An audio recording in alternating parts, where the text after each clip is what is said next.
Hello, hello. Gosh, what a day. Guess who has had tech issues again today? If you guess me, you're correct.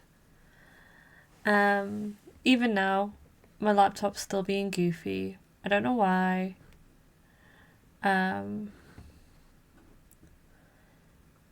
But, you know, 'tis what it is. Am I right?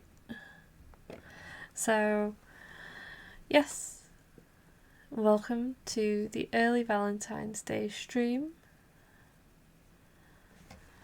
And hopefully everything works. Sorry, just doing some typing. Okay, there we go. Okay, I guess that's just not going to work today. Whatever. But yeah, I quickly loaded it up earlier to have a look, and my last save file in this game was 2017. So, jeepers. This probably won't be a super long stream tonight because, like I say, I've been wrangling tech issues pretty much all day. So, yes, there may be. It's not gonna be a full playthrough. I tell you that much. Let's see. Where's my buttons? There's my buttons. So yeah, I started the stream a bit earlier just to check that if anything was going to implode, it imploded early. Because you never know. Okay, let me grab my Pepsi. Now, I'm not sure if this game... I can't remember if it's got controller support. Let's...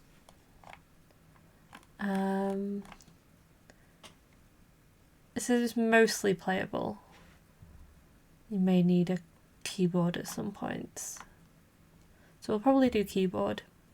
So hopefully it'll work. Oh dear. So full of confidence. Okay, let's get it booted up, hey. So yes, this is an early Valentine's Day stream because it's Valentine's Day on Saturday and I don't stream on a Saturday, so... Oh, it's asking me what? Yeah, sure, that sounds good.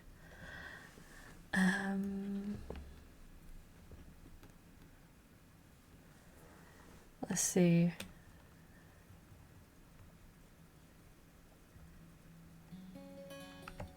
Oh, that looks positive. Yay! Hang on, let me get out of the way. There we go. We have some dads. Wonderful. I apologise if it's like super loud. It feels loud to me, but I don't know if it is.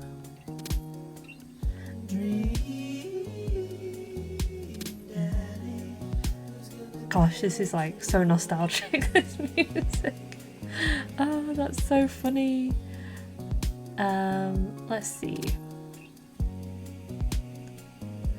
Hi Drin, welcome in. Drin, can you tell me, does the audio sound okay? Unfortunately, I can't... Oh, I think actually, is the audio here? There is. I will need to... Hang on, I need to just tab over to OBS for a moment. Oh, my PNG tube has crashed. Cool.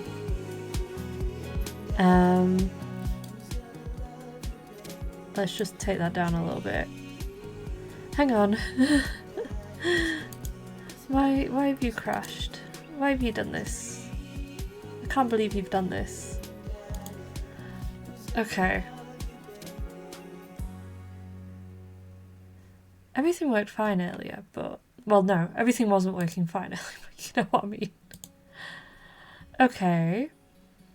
Let's get PNG tuber going again. This could be one of those streams, I'm gonna be honest. Right. Get in your corner. You stay there. And then we will get the game open again. Okay. So, she's yapping. The audio is okay. Everything looks like it's okay. Let me check. Yeah, stream safe mode. I made sure I had that turned on. Volumes are okay. Now, I do have an old save. I guess I was called Eric. I was dating Damien, the goth dad. But I'm gonna make a new game. I'm gonna make a new game. I'm gonna make a new dad. You know, I think it's important to start fresh sometimes. And as you can see, it was 2017 that I last played. You're right on time. You are. Welcome in. Okay, let's get some dads. Let's get these dads rolling. New game. Oh, don't skip the corners. Okay, is that when driving? Z Z Z Z Z Z Z Z Z Z Z Z Z Z. Dad. Z Z Z Z Z. I guess I should be snork me meing. Dad, wake up. Wake up, pretend to be dead. 5 more minutes. Give me 5 more minutes, please. You said that 5 minutes ago. And also 10 minutes ago. Aww. I finally open my eyes and sit up. I'm lying in the middle of the living room, spooning a moving box. I yawn and stretch. Morning, Manda Panda. Yikes, dad breath. Go brush your teeth. Okay. The police are driving behind you. Don't give them probable cause to pull you over. Okay. Yay! It's time to build a dad. Right. What build are we thinking? I do like a big...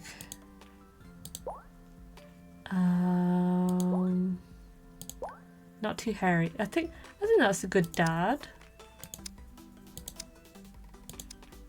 Oh, the body hair is toggleable. Oh, you need to have a bit. Okay. Now I can't decide how to like what theme I'm gonna go for this dad. So we will see. Oh, I can have a bit of stubble. Right. That's beautiful hair. That's wait, I know this hair. I know this hair. Okay, what are we thinking for hair? I can't even remember what I looked like last time I played this game. That's compelling. That's very compelling. What about that? Oh, ponytail might be cute.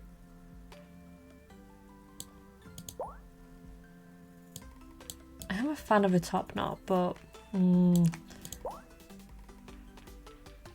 oh, that's very cute actually.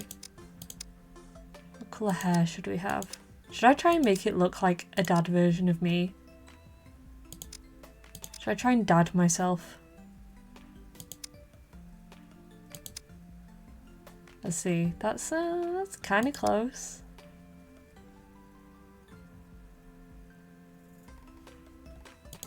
Okay, eyes. Perfect. Wait, can I not? Oh, browser later. Hi, welcome in.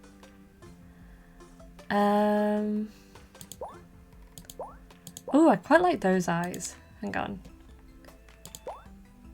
That's the mood today, honestly. These staring eyes. Oh dear. You know I'm a lover of character customization. I quite like these eyes. I think they're cute. Okay. Nose.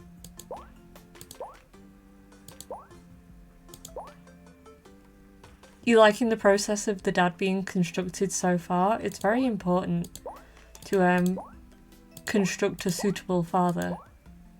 'Tis me, father. This is aspirational father, not dream daddy. I quite like the base nose.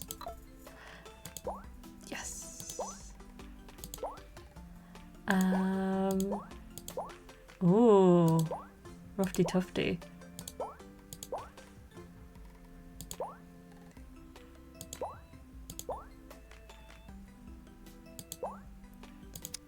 Oh, I can change the lip colour, that's good. Ooh, blue lips, cute. Should I be cheesy? Proper cheesy smile. Oh, I'm going off the hair, hang on. We need to adjust the hair. That's a bit George Russell, isn't it? Should we just, just go for George Russell hair? Where's the ponytail again? Okay, we're going George Russell hair. Why not? Why not? It's cute.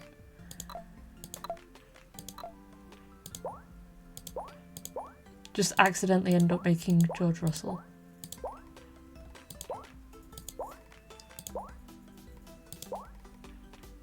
It's so tempting to go. Let's go for the cat mouth. Why not? Why not? Oh my gosh. Oh, I accident. That's like Brian David Gilbert face. Hercule Poirot. Okay, it's between this and this. The full beard is tempting, but we do lose the mouth. Maybe that. Let's see. Ooh, glasses. So cool. Oh, that's cute.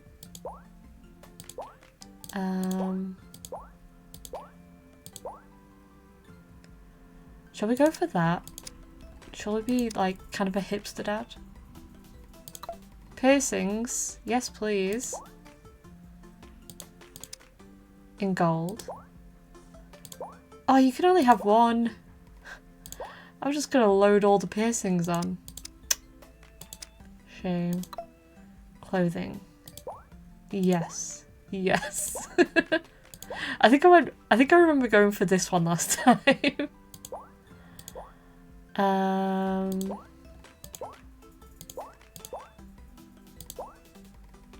Oh, this feels appropriate for today.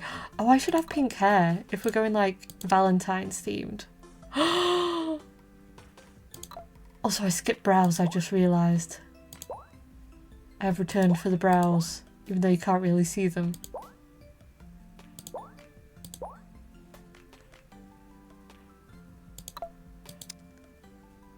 Okay, we're going full Cupid.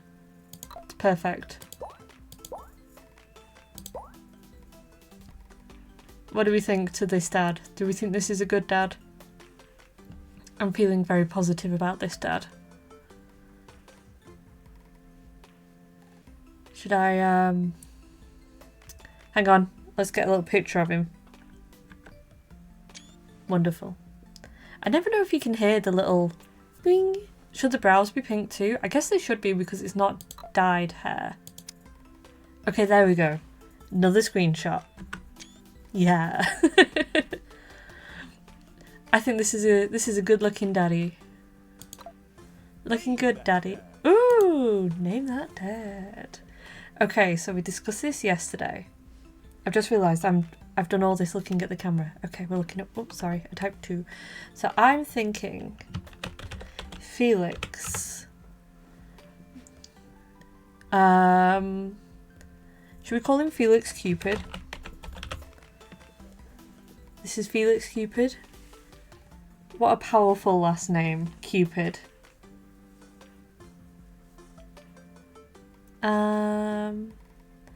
Name that dad. What do we think? Do we think this is a good name? Or can we think of something else instead of Cupid? I definitely want to be Felix because it's got the lixiness in it.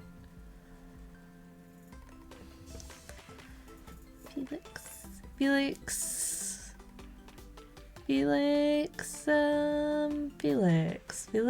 Cupid. Yeah, I think that might just have to do. I can't think of anything else. Felix Cupid. Oh. That 3 is a bit of a letdown, honestly. Okay, I think that's it. I think we're locking in this name. Let's go for it. Be that dad. Be that dad. It's never too early to invest in a personal IRA. I don't know what that means. Anyone who tells you that drink isn't oh, I missed the dad tip. This is devastating.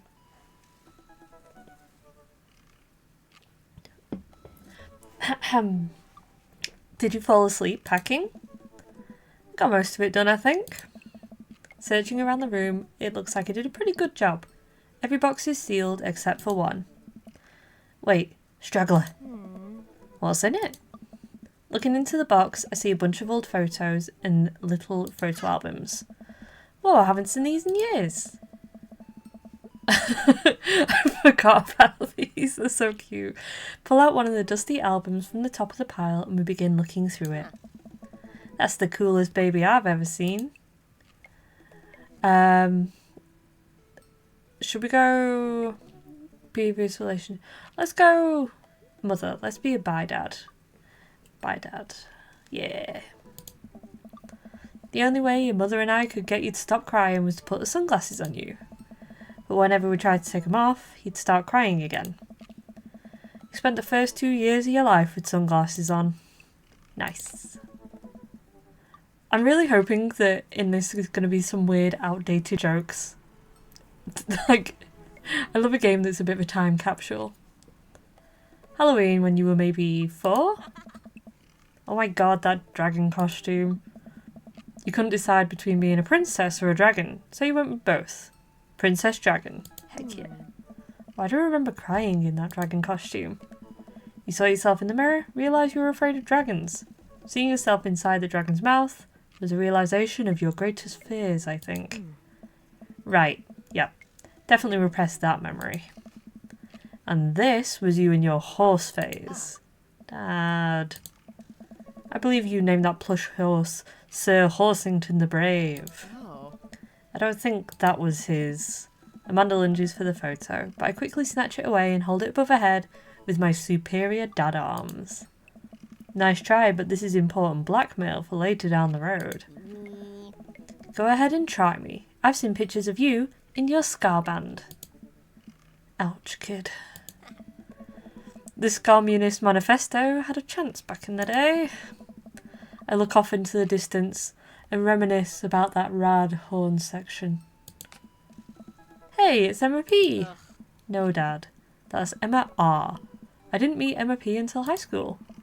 Honey, I promise you, wholeheartedly, I will never stop mixing those two up. Aww. Dad, Emma R's been my best friend since I was 7. Give it, like, a little bit of effort. Oh, right. Emma P was the one who tried to steal people's pets, fired a flaming tennis ball at the police station, pumped a pants during a sleepover. I like to think that our daughter would be friends with someone who would fire a flaming tennis ball at a police station. Lighter fluid, tennis ball, tennis racket, right? Dad, that was you. It was me. Alright, I was a wild child. I was 6 when you did it. Okay, Amanda, I wasn't aiming for the police station. Just happened that there was a police station in the vicinity of where I wanted to hit a flaming tennis ball. Ugh. Yeah, I remember you explaining that to the police. They didn't believe me either. Yeah. Anyway, I gotta show this to Amara. Later, she'll get a kick out of it. Oh, it was a comma. I read it as a full stop later. I thought she was leaving. The first photography award you ever won. Yeah. And I got us a $20 gift card to McFriday's. Yeah. And then you got food poisoning from the cheesy tostada blasts. I think you mean food poisoning, you know, with a Z. Aww. Dad. Still can't drive past McFriday's without gagging. Still proud of you though. Amanda reaches deep down into the box and pulls out one last photo.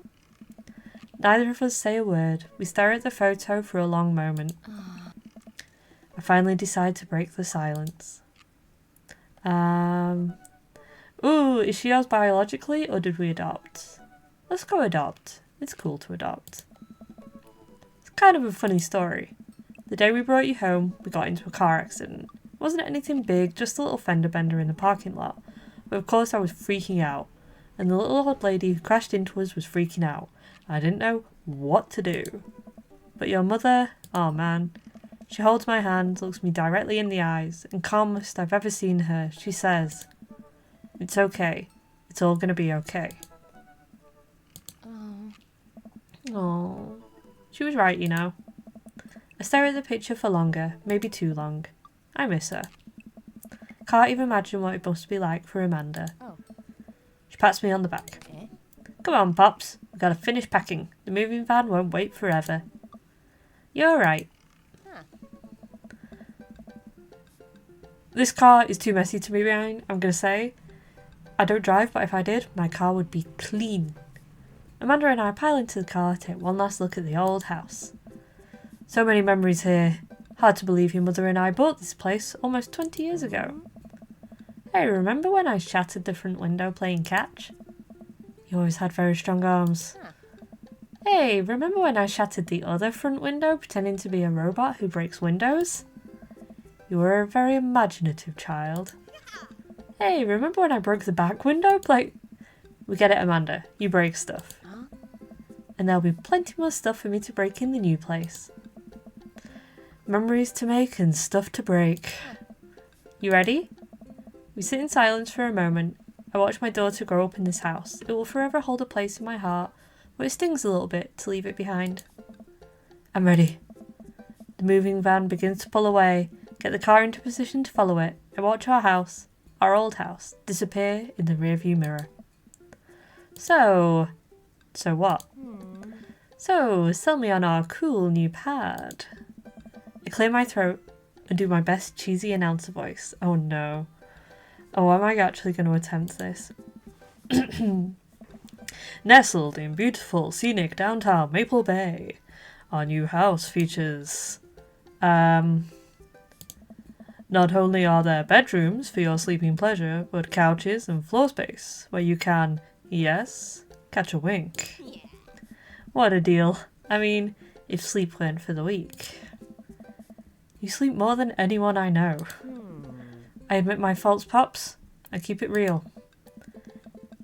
Anyway, it's also smaller than our last house.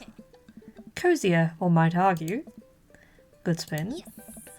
I think it's great. Won't we be closer to a lot of cool stuff that we can walk to, so I don't have to waste gas? And I mean, trying to park downtown is, you know... Amanda, you know you're going to have to learn how to parallel park at some point, right? Not gonna happen, Pops. I think someone needs to do a 3-point turn on their attitude. I don't know how to do that either. Have you met the neighbours yet? Not yet, but the neighbourhood seems pretty quiet. So you won't have to chase any rowdy teens off your lawn? You are the very rowdy teen you mock when you say that, honey. I'm in my last year of high school. I'm practically dust. Oh, gosh. I wish. Yeah, you're a real... Don't you dare. Senior. Dad, I know where this is going. Citizen. I'm just going to ignore that. But I won't forget it. So what's item number 1 on the new house agenda? Well, first we'll need to forge a path through the solid wall of boxes that's blocking the living room. I still have to install the washer and dryer. We need to go grocery shopping. Pops, cool your jets. You have to promise me that we're going to take a break, explore the neighbourhood. Okay, you're right. We'll get some work done and then check the area out. Ah, cute pink door. Dialogue aside, you love the background art for the game. Background artists in video game design deserve a lot more credit. They absolutely do. I think, especially in this kind of game, backgrounds are so important. And this is going to sound stupid, but for setting the scene, background artists are just incredibly important. Like, they set the vibe and everything. They're great. I lost my mouse for a moment then, hang on. There it is. Ah! We pull up to the new house and step outside. The lawn is freshly mown and the for sale sign is still in the yard. Hi-ya! And with a swift kick from Amanda, The for sale sign is no more. Nice form, sweet pea. I got a problem with authority. I'm not going to shout because there's other people in the house. I'm so proud. Man, all that karate chopping took me out. I could really go for a sandwich. An ice cream sandwich. Sweetie, it's 10 a.m. You need to unpack first. I need coffee. Did you even see all the dogs in the park? Never had dogs. What should we go for? Should we be sensible and unpack first? Or should we go for... Let's be sensible. Let's do some unpacking. As much as I would also like to enjoy a delicious and healthy ice cream sando right about now. Got work to do, kiddo. We need to make it snappy because there are 5 sealed crates of DVD box sets blocking off the bathroom and I gotta pee real bad. Well, don't let the entire cast of all 13 seasons of Shark Tank but with actual sharks stand in your way. Let's get to it. I feel like I remember having opinions on some of the dads and I don't know if that'll still hold up or if some that I liked before I won't like. Oh gosh, sorry, there's dialogue again. I get to work unpacking the various boxes around the living room. A couple hours pass and I get some good work done. The washer-dryer unit is both washing and drying, and we can actually walk through the living room without tripping over boxes. First visitor already? Who's it gonna be? I walk over to the door and open it. Hello! Oh no. Oh no. A handsome, clean-cut man stands at my door brandishing a plate of cookies. Hello? Yeah. Oh, where are my manners? My name is Joseph. I'm your next-door neighbour. Oh, yes, hi. I'm Felix. That's what my name is. Oh. I saw the moving van and thought I'd bring over some cookies. My daughter, Christy, wanted me to let you know she bakes them herself. Joseph leans in and whispers, but between you and me, she just sprinkled in chocolate chips. We both share a laugh. Ha ha ha. Kids, right? Wow, cookies, huh? So nice to meet you. Joseph hands her the plate of cookies with a smile. Well, thanks for the cookies. Amanda disappears with the cookies. Amanda, come back. Oh, she's gone. That's my daughter. Her name is Amanda. She's a charmer. Oh. Daughters are tough. Sons are also tough. Oh.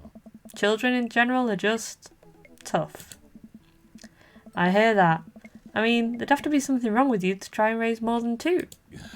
I have 4 kids. What have you done? Oh, I meant... Don't worry. You didn't mean to be rude. Oh no, this is the first neighbour I've met. My social life is already in a tailspin. I wonder if it's too late to move again. Yeah. Okay. Oh. Is the missus around? No, not anymore. She died. That's a... Hello, neighbour. I hate you kids. My wife's dead. Wonderful intro. Oh. I'm sorry for your loss. No, it's alright. Wow, this is uncomfortable. We stand there quietly for a moment, acutely aware of how awkward we both made things. I'm sorry, can you close the door real quick? I look at Joseph quizzically, but comply. After a second, I hear a knock on the door. Opening it, I see Joseph standing there with a huge smile. Hey, I'm your new neighbour, Joseph. I promise not to talk about your dead spouse this time.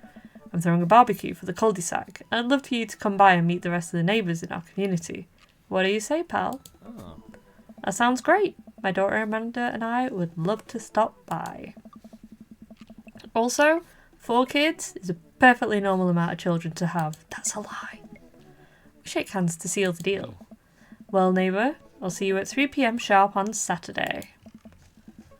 That's a terrible time for a barbecue because, like, are you expected to lunch before then? Is this a lunchtime barbecue? Is this an evening meal barbecue? There's too many questions here. I judge your barbecue timing. Give me a lunchtime barbecue, for goodness sake. Anyway, sure thing, neighbour. Joseph starts walking away, but stops to think for a second and turns around. Hey, in all seriousness, raising a kid on your own can't be easy. If you ever need to talk about stuff, I'm the youth minister at a church down the street. Oh, I don't know. I wouldn't really consider myself a youth. Yeah. You look pretty young to me, but suit yourself. And with that, Joseph's gone. You seem nice. Amanda walks back into the living room, crumbs on her face and cookie in hand. That was the smoothest recover I've ever seen. I should be taking notes. See, you're already fitting in great. Where'd those cookies go? They're gone. I'm sorry. If it makes you feel any better, they weren't very good. Do you ate all of them anyway?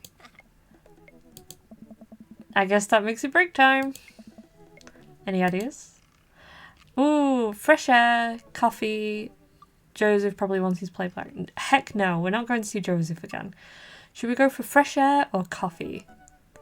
Ooh. Let's see. Let's go for coffee. Do we think coffee? I feel like let's do coffee. Coffee, yeah. I'm feeling a little sluggish. Your vote will always be coffee? Heck yes. I'm feeling a little sluggish and coffee seems like the responsible option in taking a nap. I'm proud of you. Do what you love and the money will come. It will, if y'all drop some subs to twitch.tv/LixieB. Yeah, shilling. That's a joke, by the way. That's a joke. We walk down the street to the Coffee Spoon. Cute little place on the corner. Man, this is such convenient walking distance from our place. I mean, I guess. What's wrong? Why would I go somewhere else and drink coffee on a couch? Man, I can just drink better coffee at home on my own couch, not have to make awkward eye contact with other people. At least when I'm home, some random guy isn't going to come up and sit on the recliner next to me, and I won't feel like a little weird about it because technically he's not sitting at my table, but he's very much within my personal zone. Dad? And what's the etiquette when you have a dirty mug? Is there a bin? Do you go set it up on the counter because you don't know where else to put it? Or do you leave it there? Feel face flush hot with shame as you consider the possibility that there is in fact a bin somewhere just out of sight, and now you're the jerk who left their mug. I'm very glad that I'm not the only person that feels that. Dad, are you just afraid to meet new people? Always, Amanda. People are terrifying. Yes, Amanda. We walk inside. Oh my god. I forgot about this absolute smoke show. Woo! Also, I just realised because of the position of my PNG tuber, I'm just looking at his butt. The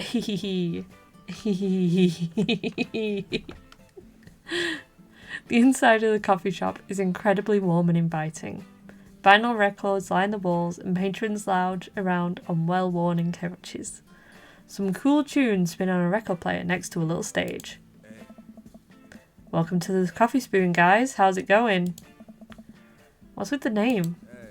Oh, it's kind of dumb. Gets mentioned in this poem I like, and I thought it was a good idea at the time. I suppose now it's still a good idea because, like, the business is still running.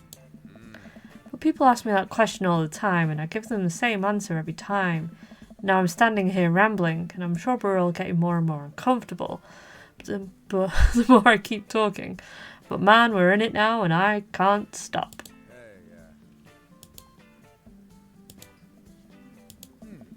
So what'll it be? I scan the chalkboard menu, and I'm immediately overwhelmed. I'll have a Godspeed You black coffee, iced Tegan and Sarah chai Antwood. Let's go. I must say, I am an iced drinker. I do like an iced coffee. I like an iced tea. So we'll go with the iced drink. Ooh! Oh, we like that. Ooh, good choice. I don't get it. Oh, it's a pun. Tegan and Sarah are this really awesome Canadian indie band formed in 1995. They were nominated for a Grammy in 2013 and are known for being masters of not only pop hits, but meaningful lyrics. I'm doing the thing again, but coming right up. And for you, I'll have a macchiato DeMarco, please. Coming right up. Do you want that in small, medium, or Biggie Smalls? Medium. Wait, is Biggie Smalls big or small? I should change that, shouldn't I? Matt sets to making our drinks and Amanda and I take a seat on one of the couches. What's his deal? Let the man make his puns. They're cooler bands than you listen to anyway. Hey, Scar was cool once. This couch is actually pretty comfy. Maybe not comfier than our couch, but it's alright. Good lumbar support. Sink right into it. I hate when you go to a coffee shop and you sit on a sofa and you just disappear into it. Too soft. If I can't sit up to reach my drink without going, it's too soft. Okay, it's comfier than our couch. Amanda nudges me. This place is right next to our house and that guy seems not only cool, but also just as uncomfortable with talking to other people as you are. You should totally become friends with him. I don't know. Come on, what do we say about meeting new people? I can't meet new people if I always stay inside, and also don't go outside, and also don't talk to people. Why is this just me? Why is this guy just me? How did this happen? See? We're making progress. Matt sets out our drinks down on the table and have a sip. The iced Teagle and Vera is delicious. Hi, we're new in the neighbourhood. I'm Amanda and this is my dad, Felix. Oh, right on. Pleased to meet you both. You want to come by when my daughter's hanging around the shop? You two might get along. Yeah, I'm sure we'll come by from time to time. I'm sure we'll maybe come in from time to time. Just added in words that weren't there. Never mind. Amanda kicks my leg from under the table. I'm sure we'll be in here a lot. You know what? Let me get you guys' opinion on something. Matt goes into the back, comes out with a fresh plate of something that smells amazing. I'm working on a new banana bread recipe. I need help coming up with a name for it. Well, I think we're going to have to taste test it first so we can get the full flavour profile of, and really appreciate the flavour sensations of. Amanda nods vigorously. She knows this game. Yeah, we need to give that nana bread a taste if you want us doing free creative labour. I think that would be commensurate with, I've taught her well. We have trained for this day. I was just going to give you guys free banana bread anyway. Right, yes, that. Matt serves us each a piece. Amanda and I happily chow down. This is amazing. Thanks, the secret ingredient is bananas. So, any ideas? I'm stumped. Well, I think I might only be able to give you dad band puns, but I'll give it a shot. Banana bread Kennedys, wonderful. Grateful banana bread. Right said banana bread is kind of wonderful. I do like the banana bread Kennedys, but right said banana bread. It calls to me. It calls to me. Oh, like right said Fred, but now it's about banana bread. I think the youngsters would like it, despite not getting it. That actually has a nice ring to it. Really? Yeah, right said banana bread. Strong decisions, that's art, baby. ... I wanted to say baby because I thought it would sound cool, but once I said it, I realised that just doesn't sound good coming out of my mouth. Maybe I should just leave saying baby to the professionals. Enjoy your coffee. Thanks, baby. See, it sounds good when you say it. Oh no, my vice. Ugh. Across the way, a man catches my eye. He sits by himself, brooding over a cup of coffee.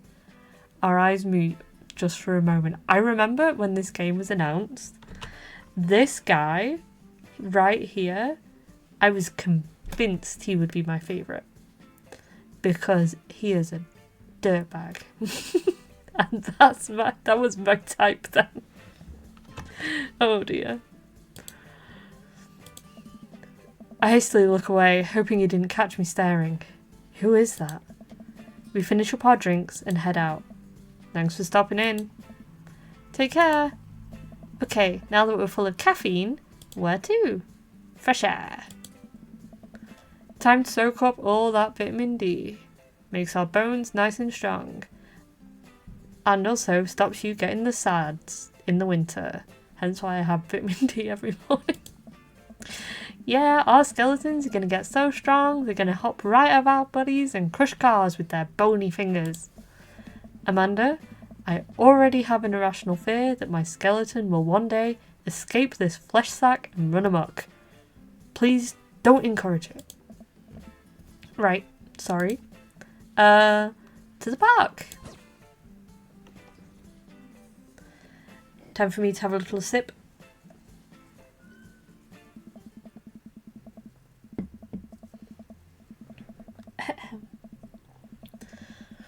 Amanda and I begin to stroll through the neighbourhood. I can't believe how beautiful it is outside.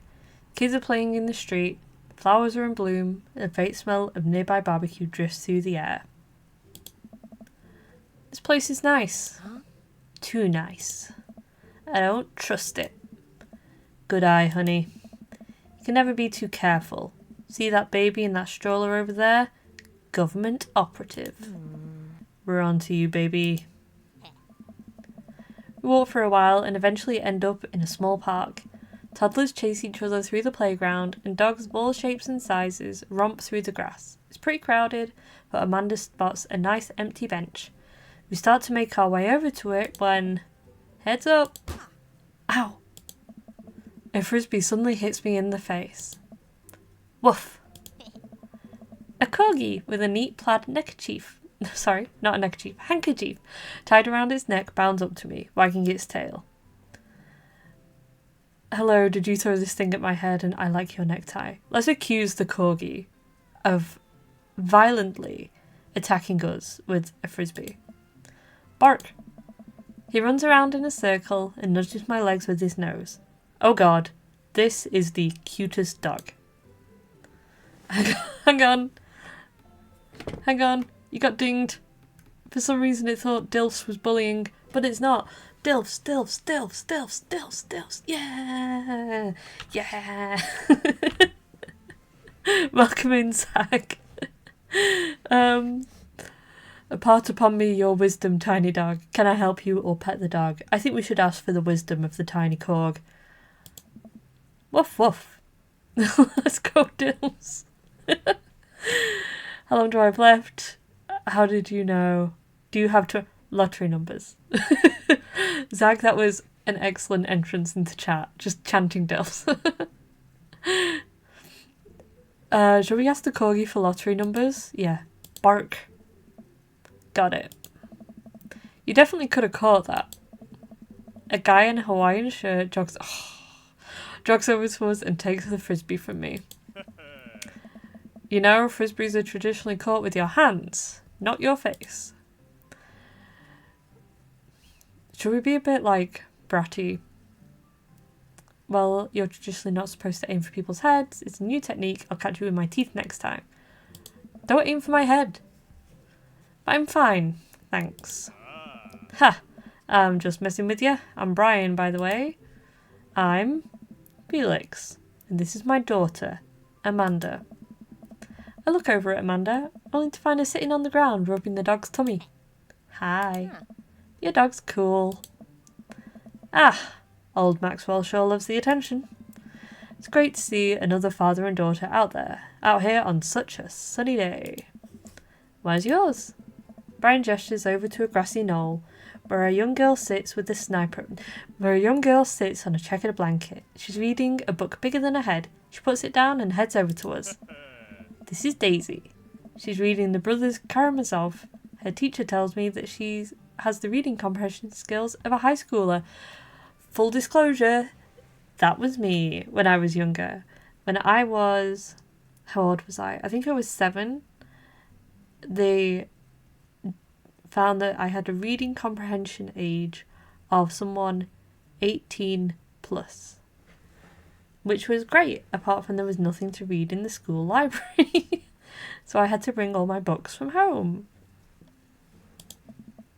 How old is she? 10. She's a precocious little youngster. Whoa. My natural dad instinct kicks in. I must brag about my child's accomplishments. Oh no, it's happening. Yeah! Go on, Daisy, tell them about yourself. They didn't get me checked for autism ADHD. It was a different time. I mean, when I was younger, it was very... I mean, it still is very much believed by a lot of people.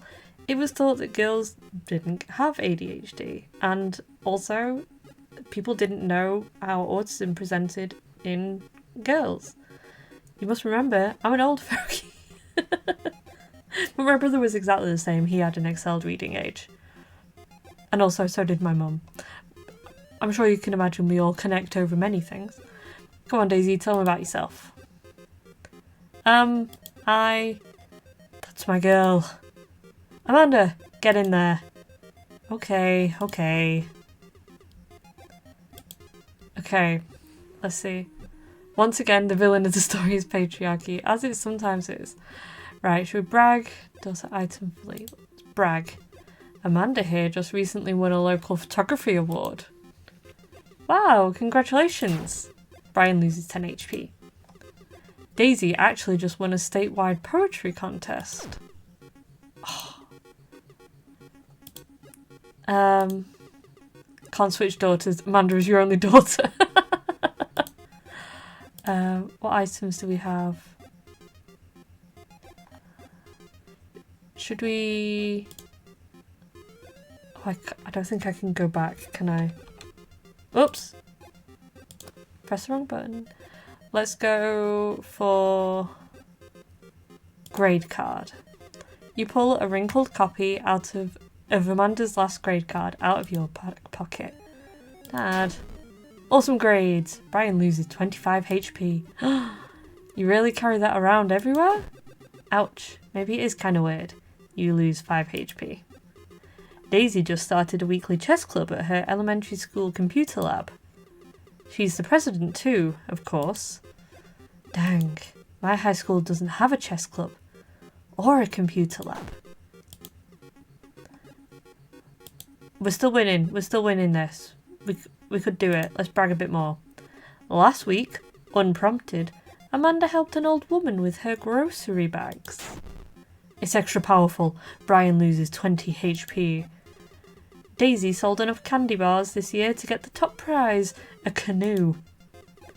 We're taking it out next weekend. How is that even possible? Amanda could barely get one of those sticky hand things.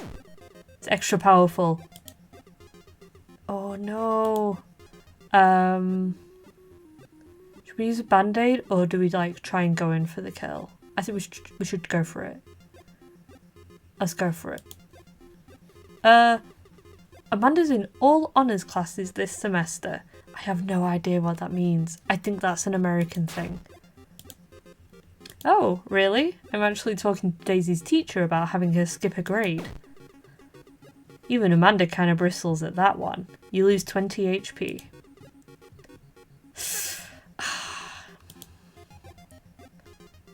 If we go first, top set nerd, okay. Could never be me. Was I ever in a top set for anything? I don't think I was. I spent too much of my time in high school just messing about with friends. Don't look at me. Don't look at me. A few months back, Amanda started volunteering at the homeless shelter in our old neighbourhood.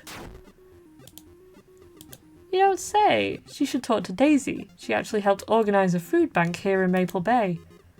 Yeah, Amanda, I'm sure we could find something for you to do. Oh no. He's really got us beat.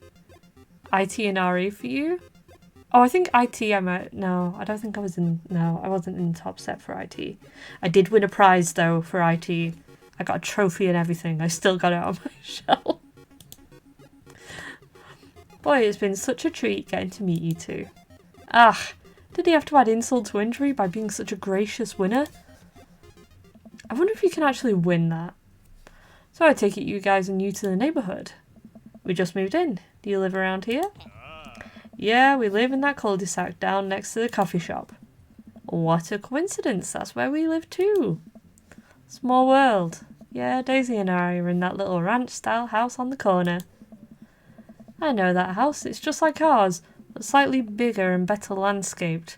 Does this guy have to outdo me at everything? What a lovely place. Well, I don't want to take up any more of your time. Really nice meeting you guys. You'll have to stop by at some point. Yeah, definitely. Bye. Jerks. Brian and Daisy walk further into the park with Maxwell happily trotting along in tow. ... Do you get the feeling that he was trying to one-up us? Trying and succeeding. Can't believe that kid's only 10. What was he even doing at her age? I was watching Pokemon. I believe you had a bit of a thing for horses? Shame that didn't pan out. Could have majored in comparative horse studies. It's not too late to minor in horse creative writing. Too close to the truth, Dad. Let us never again speak of the fantastic adventures of Sir Horsington the Brave, an epic in 5 parts by Amanda Cupid. We laugh off the horse epic and walk around the park a bit more, enjoying the day. Now. All this sunlight is making me real tired. I don't think I've got enough sleep last night. You slept for 14 hours. Exactly. Not enough sleep. See? Exactly. Did you know I wrote this game? Did I just say always carry a pocket knife? God, I wish I could. As we're walking home, I hear heavy footsteps come up behind us. Felix! Bruh! Oh god, I forgot him. I forgot this guy's really hot too. I don't know why I keep saying that. It's literally a game about hot dads and I'm like, damn, look at this hot dad. Carrie and Spooky just subscribed for 7 months. Lucky 7. Lucky 7. 7 months subbed. Thank you so much for resubbing. And hi Spooky. You subbed at a great time. Look, it's a hot dad. Wonderful. I turned around and am greeted by a familiar face jogging up to us. Craig? Oh. Bro. Oh. Holy wow. I haven't seen Craig in forever. It's been too long, dude. Yeah. Wow, you look great. Nice. Haha, yeah. Cleaned up my act.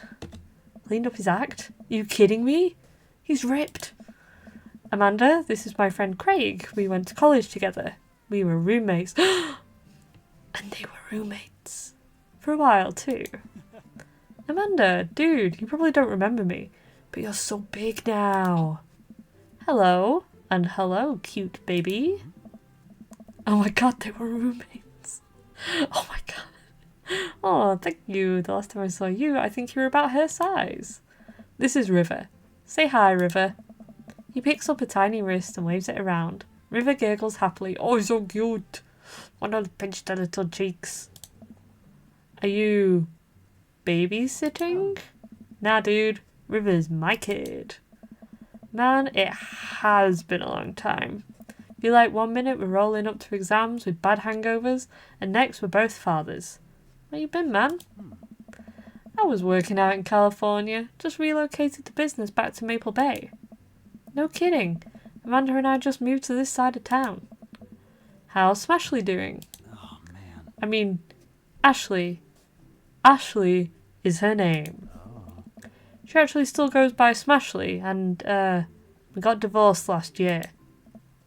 Oh, dude, I'm so sorry. It's old news. We take turns taking care of River and the twins. It's all copacetic. Twins?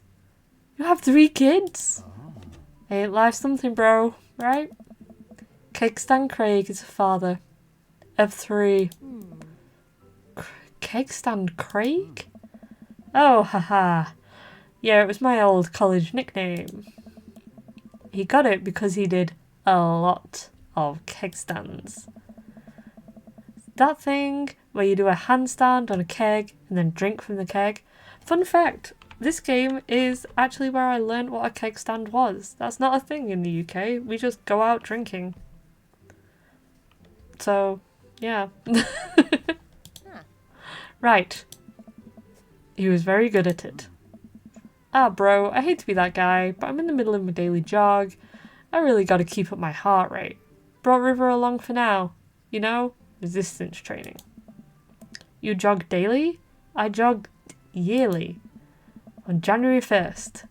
But I promised myself that I'm gonna jog daily for the rest of the year, but give up after 30 minutes and just go home. We don't bring athletics into our drinking except for darts and pool. I used to go to a place that also had pool tables, and that was great. That was a lot of fun. It was a rock bar. It was so good. I missed that place. Well,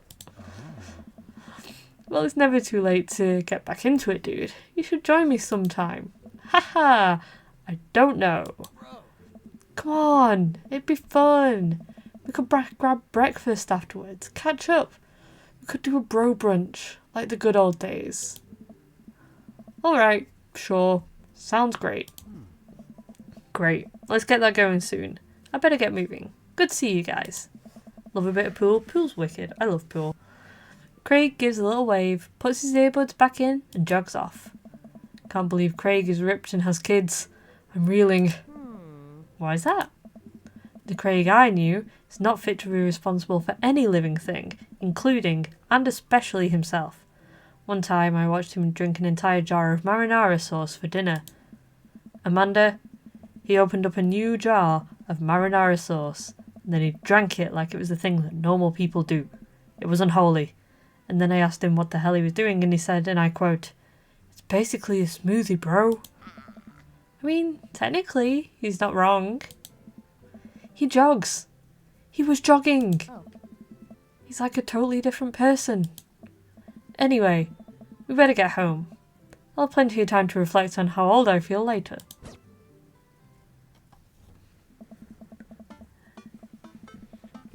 I love this guy. I love this platypus guy. He's so cute. Hero. I think if I chugged a jar of marinara, I would just pass away immediately.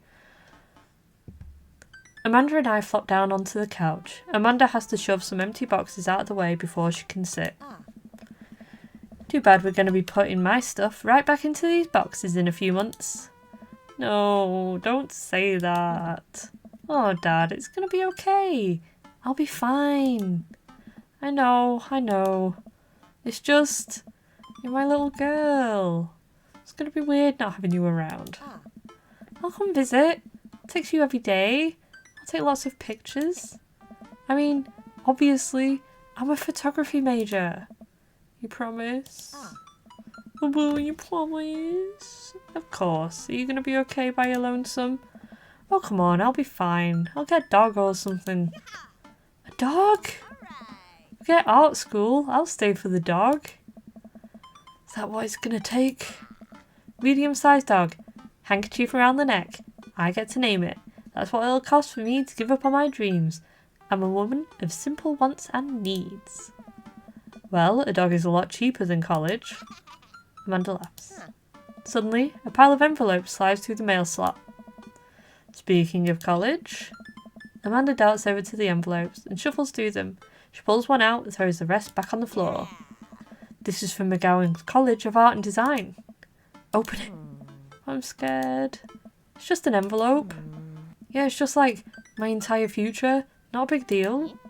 She takes a deep breath and rips the letter open with her teeth. We have a letter opener, but okay. I hold my breath while Amanda's eyes dart back and forth, scanning the letter. I remember doing this. I so strongly remember this, except it was an email. That was awful, waiting for that email to come through to find out if, like, I was approved. I mean, I had an offer for a position at university, but waiting to know for sure.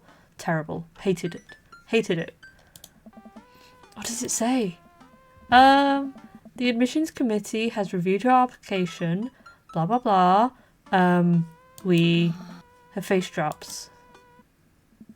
Regret to inform you that we are unable to offer you admission to McGowan College of Art and Design. Amanda throws a letter on the coffee table. Oh, sweetie. It's okay. I kind of saw it coming. I knew I shouldn't have put that experimental stuff in my portfolio. Their admissions officer told me they just want to see portraits or whatever. I pull Amanda in for a big hug. You're an amazing photographer. I know how much work you put into your portfolio. Some other school is going to want to snatch you up for sure. Yeah, I know. It's fine. I will say as well, for university, I had to go for an interview and an in-person portfolio review. That sucked. That was miserable. I hated that. University is terrible. Every bit of it sucked. Yeah, I know, it's fine. Are you actually fine? Are you just saying that? I'm fine, really. Her face is the opposite, but probably shouldn't push her on this. Oh, and before I forget, Emma R and Emma P are sleeping over tonight. So, you need me out of the way because I'm painfully uncool. I would choose more delicate phrasing, but yes. Well, I'll have you know that I conveniently already have plans for tonight. So you'll have the place to yourself.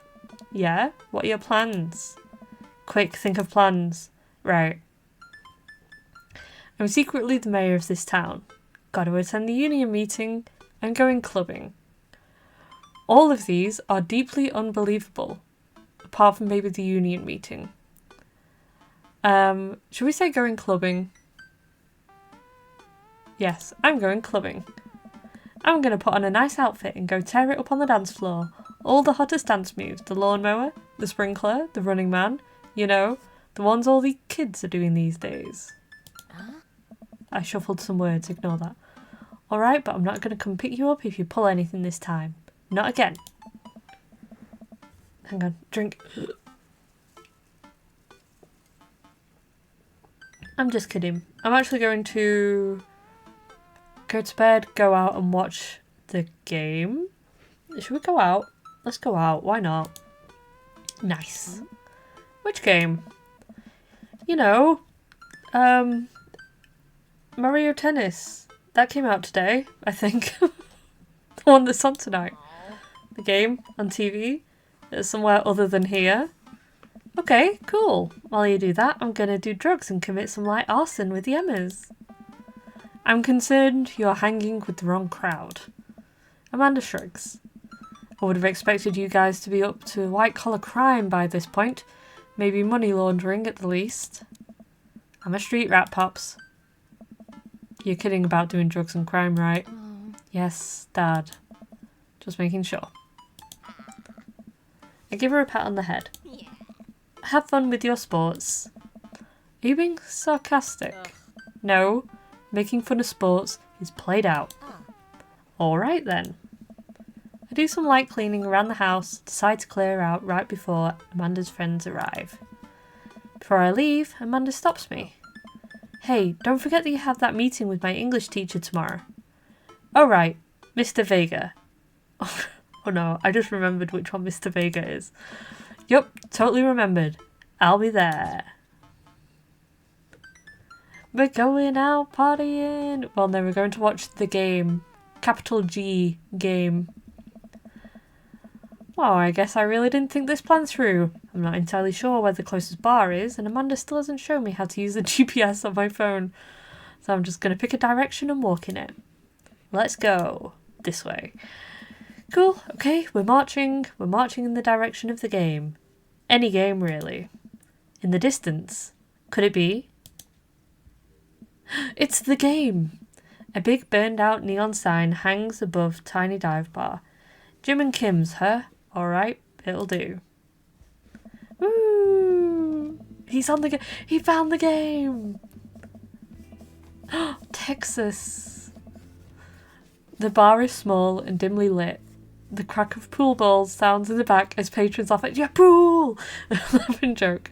A string of multicoloured Christmas lights hover above the bartender. Can't tell if he's Jim or Kim. pull up a seat at the bar. What'll it be?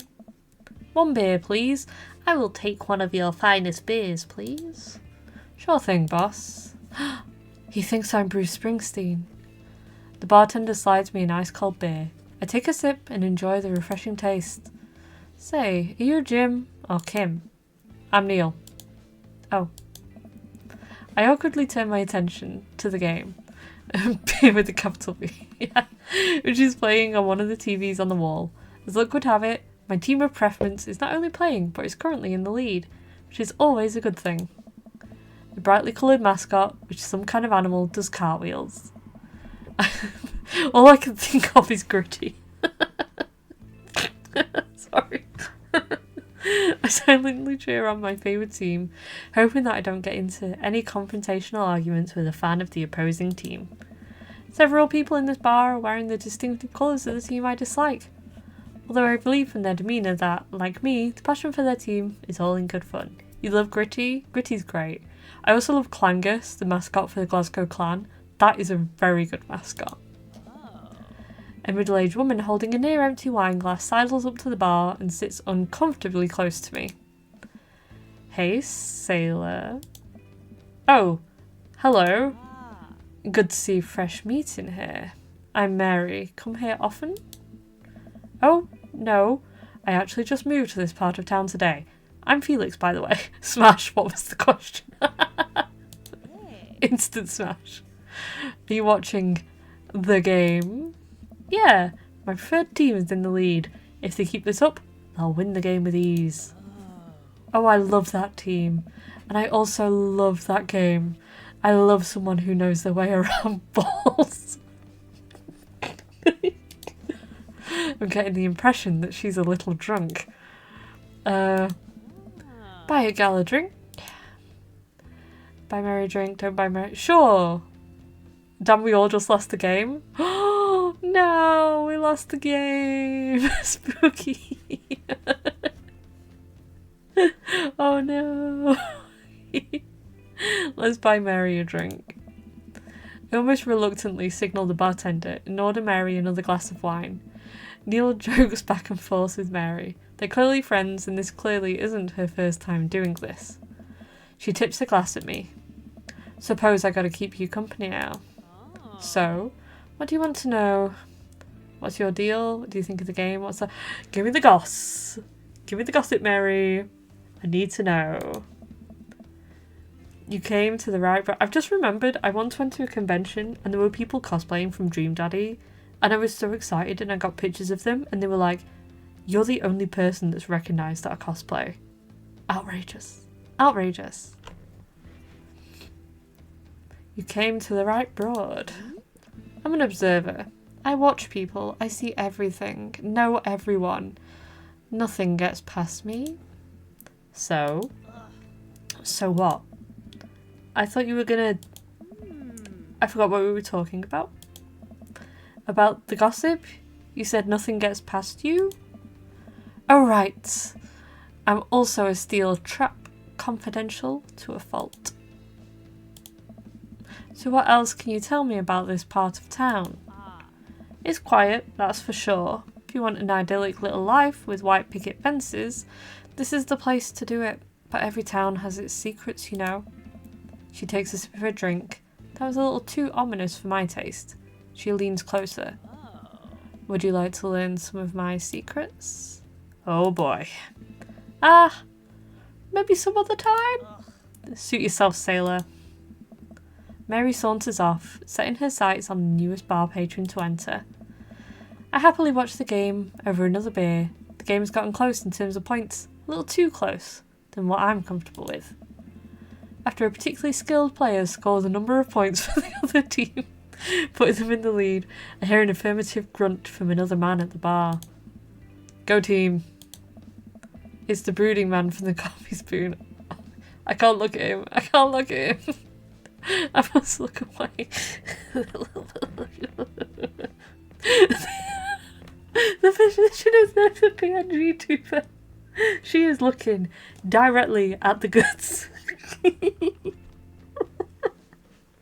Look away. Look away. Oh no. He's the brooding man from the coffee spoon. He sits alone, sipping whiskey and watching the game as well. I was obsessed with this character when he was revealed. I was like, yeah, man, punk. Oh dear. Enjoying the game? I am now that we're winning. Oh, we must be rooting for different teams. In my opinion, my team is far superior. I have to disagree with that based upon our win-loss record and say that my team is superior. This is my personality now. It really was like that, honestly. That's where you're wrong, since as it stands right now, my team is beating yours. The conversation ends there. We both go back to silently rooting for our respective teams. The game is close, with both sides playing their hardest to win. But in the end, my team prevails. Quiet cheers ripple throughout the bar. I raise a respectful glass at the man drinking whiskey. He raises his in response. An unspoken truce is formed between us based on mutual love for the game. He motions to the bartender, who pours 2 glasses of whiskey. The man slides one over to me. The name's Robert. Thanks. I'm Felix. You must be new here. Mary already hit on you? Yeah? Robert chuckles. She's a peach. Well, you picked the best bar in town. As slimy as it is, you'll never find a better spot than Jim and Kim's. Is there actually a Jim or Kim that runs this place? No, that'd be Neil. Neil waves from across the bar. Release the Neil cut. I want to date Neil. Men can be beautifully simple in their friendships. So true. I would love simple friendships. They sound great. Good guy, Neil. Not enough Neils in this world. Okay. You a whiskey fella or a beer fella? Actually, bestie, I'm a strawberry woo-woo fella. Memorize that, please. It's my drink of choice. That's a lie. It's actually cider. Beer, but I'll drink most things. You like shots? Is it Sambuca? I like a Sambuca shot. I've not had a Sambuca shot in like 10 years because I'm old now. I love shots. Shots fired, don't like. I said we love them. Why not? Ooh. Oh, look at that face. Thank God.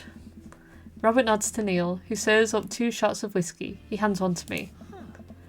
Here's to your health. We take the shots. The whiskey burns going down. Try my hardest to look tough. Wait, I think this is what making friends is. Okay, Felix, this guy's out of my friend league, but I think if I play my cards right, we'll be pals in no time. Compliment his hand tattoo, rugged good looks, cool leather jacket. Whiskey shot? I know, I was hoping for like say Sambuca. Please. Please. You like your shots to be a little fruity? That's fair. Compliment the hand tattoo. I like your tattoo. What does it mean? Oh, bad vibes. It's a reminder. I'll wait for him to elaborate, but it seems like he's done talking. Man, this guy is mysterious and cool. Way cooler than I am, at least.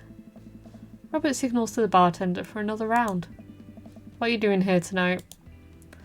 I'm watching the game. My daughter kicked me out of the house, running from my problems, trying to make friends. All of these are terrifically uncool to be saying to Robert, but I guess that's the honest one. Daughter kicked us out of the house.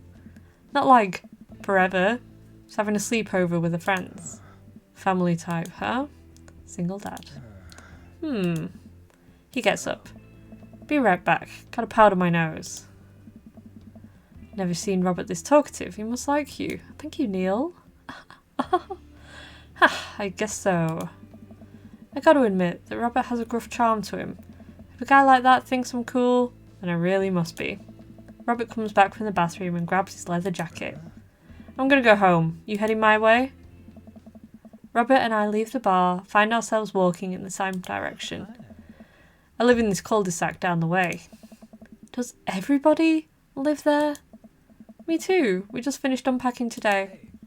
Great place to be. Good neighbours. Well, some of them. Who's that? We get to Robert's house, which is just a few houses away from mine. We stop and he turns to me. I don't kiss and tell, Felix. So are we doing this or what? What?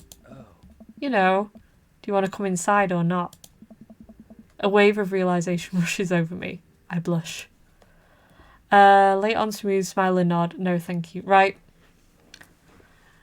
What are we going to do?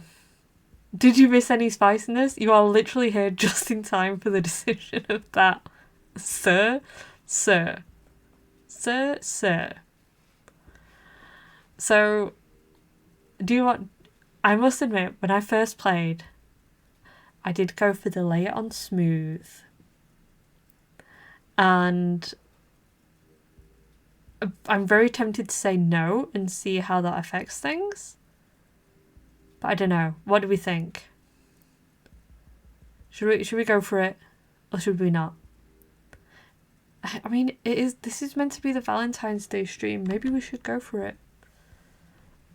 We have been talking... I mean, it's in the pinned. Love maxing. But also, he's a bit of a dirtbag. And he has just powdered his nose, if you know what I mean. So, maybe not. Guys, what do you think? I don't know what to do. Should we hold out for a better dad?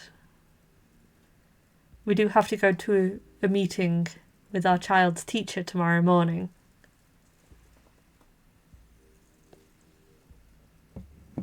Eeny,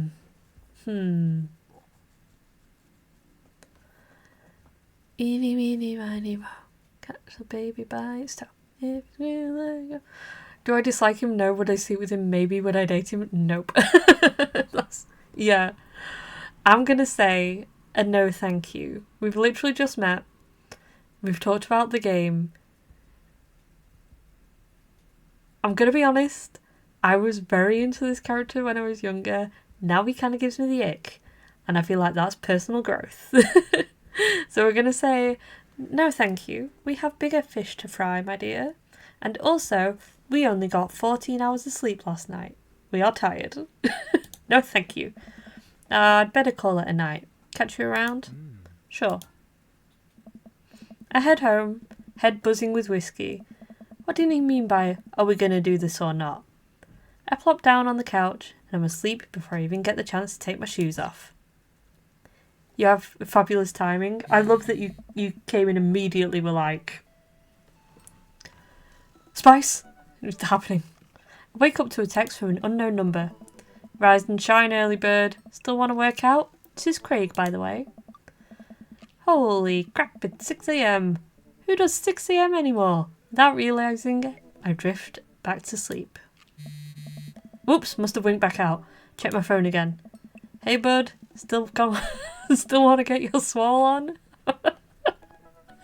I'm ready to tear up the track, hit me up. God, the last thing I want to do right now is work out. But it is Craig. I do want to catch up. Right, should we go back to sleep or should we go to the gym?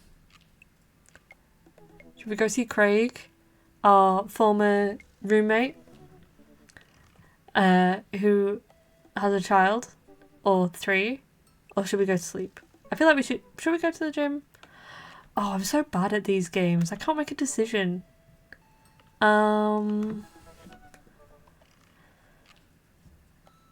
Gym? Okay, Drin, we'll go to the gym. Let's go. Hey, my man, I need a few minutes to wake up, but let's meet in 20. After a few seconds, another text comes in. Sure thing, meet me at the gym. I stretch and my bones creak. I gotta stop falling asleep on the couch. I throw off my blanket and... Hey, wait, I don't remember falling asleep with a blanket. Amanda must have tucked me in after I fell asleep. Bless that child. I reluctantly brush my teeth, throw on the only clothes I own that are even kind of gym appropriate, and head out. The neighbourhood is quiet and serene this early in the morning. Birds chirp and the grass is still wet with dew. Surprisingly, the gym is pretty crowded. I spot Craig standing out front, stretching. Of course, he spots me and waves enthusiastically. Hey bro! Good morning. Hey, good to see you, man. I'm definitely not as pumped up as he is. Maybe I should have done some coffee. Maybe I should have had some coffee, not done some coffee, before I left. You ready to kick some butt? Gotta stay positive, dude. With your help, I am. With your help, I am. I get the feeling this is gonna be less of me kicking butt and more the gym kicking my butt. If I can handle it with you here. Oh! Dude. Bro. That means a lot. We head to the gym and I'm immediately intimidated. All of these people look like they could break me in half. And it seems like Craig is friends with a lot of them. So is there a favourite daddy yet? I am very taken by Coffee Shop Daddy. I have previously played this game, as I mentioned that earlier. And I ended up going for Goth Daddy. Mainly because initially I was going for English Teacher Daddy, but he's voiced by Ray. And I just couldn't do it.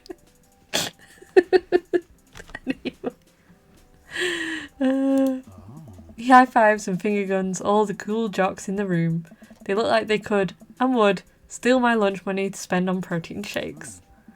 Come on, bud, let's warm up. We head over to the treadmills and start walking. Okay, I can walk. Walking is good. This is a decent place to be. Walking. What about you, chat? Do you guys have a favourite daddy so far? So I know we're on treadmills. Yes. And those over there are ellipticals. Very good. What is all this other stuff? Craig laughs. They might look a little scary, but I guarantee that all of them serve a specific purpose for building muscle mass. I watch as a dude in a muscle tee flexes a muscle I didn't know existed on a machine I think was once used to process grain into flour. What is that? Why is that guy doing that to himself? Say Craig's a good dad despite his ripped appearance. He has good dad energy, it must be said. You don't, but that's because you're holding your tongue for now? Ooh, Zag, so mysterious. It's a good question, bro. What do you think he's doing? Training to crush people's skulls with his thighs, using a medieval torture device, praying to some sort of pain god. From the two you've seen so far, this one is winning. This is a good dad. I don't think there's any way of no, there's no way of seeing a list of dads. I think we may get a way to do that in a bit. Training to crush people's skulls with his thighs, because is that not what everyone trains for? He's trying to make his thighs so strong that he could crush people's skulls with them. Yeah, that's pretty much the only reason I work out. See, that's what I said. Oh no.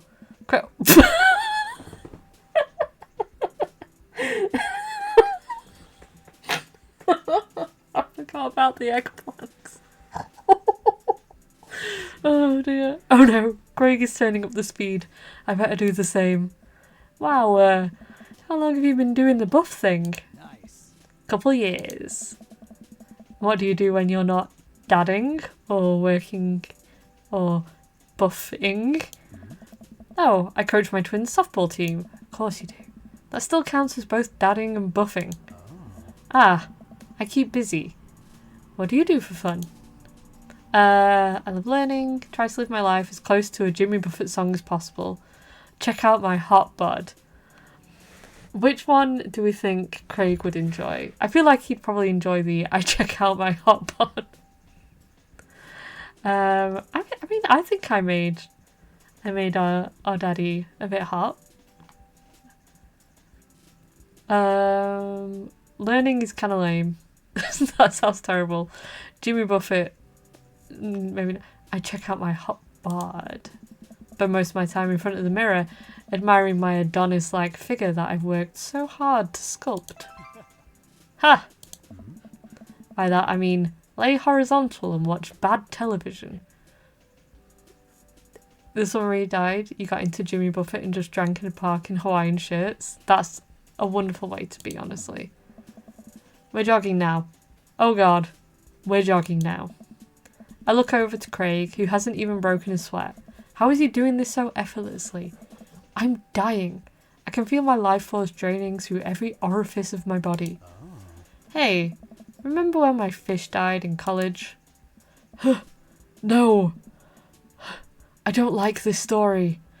Oh my god. Is he really bumping up the speed again? I guess I better do it too. Oh, this is fast. This is very fast. And we were at that party, and you vowed to make me feel better. You told me to create a distraction, so of course I do a sick cake stand and get everyone cheering. And then I tried to steal a fish from the fish tank at the party with my bare hands like an idiot. And then you drop the fish, and it's flopping around, and you panic. So you run up to me post-cake stand with a dying, dirty fish in your hands that you've scooped off of the ground, and you're yelling at me that we have to leave. So we're running out of a frat party with a fish and trying to give it mouth-to-mouth resuscitation. We get him home and get him into a bowl of water, but the prognosis was grim. And the next day he's alive and well. Yay! Fish, fish, fish. Fish. They never did catch the great fish thieves of Grand Ridge U. And they never will. I shoot off the end of the treadmill. I crash into the wall. Jesus, that hurts. Dude, bro, are you okay? Craig offers me a hand and looks me over for injuries. I'm fantastic. I manage to stand up and rub my back. It doesn't hurt now, but I'm sure it will later. Oh, man. You don't have to push yourself like that. Always know your limits. Well, I think I might call our gym adventure here. Mm-hmm. You sure? Yeah. Alright, well, here. I brought you this. Craig hands me a shaker bottle full of thick green liquid. Stare at it with what must be apparent distaste. It's a protein shake, bro. Oh, thank you. He wants me to drink it. Oh boy, here goes. Take a small sip. It's actually delicious. Wow, this is really good. And good for you. It's my special recipe. Pretty proud of it. Let me know if you ever want to work out again. Maybe we can try running around the neighbourhood if treadmills aren't your speed. No pun intended, bro. Good one. Well, I'm going to go put ice on this everything. I'll see you around. Drink time. Everyone, remember to have a drink. I leave the gym feeling ashamed. Craig used to order delivery from the pizza place across the street from our dorm. Now he can run circles around me. Literally. Man, I really gotta work on this dad bod. Zagreus wants you Thank to you for the hydrate. reminder to hydrate, Zach.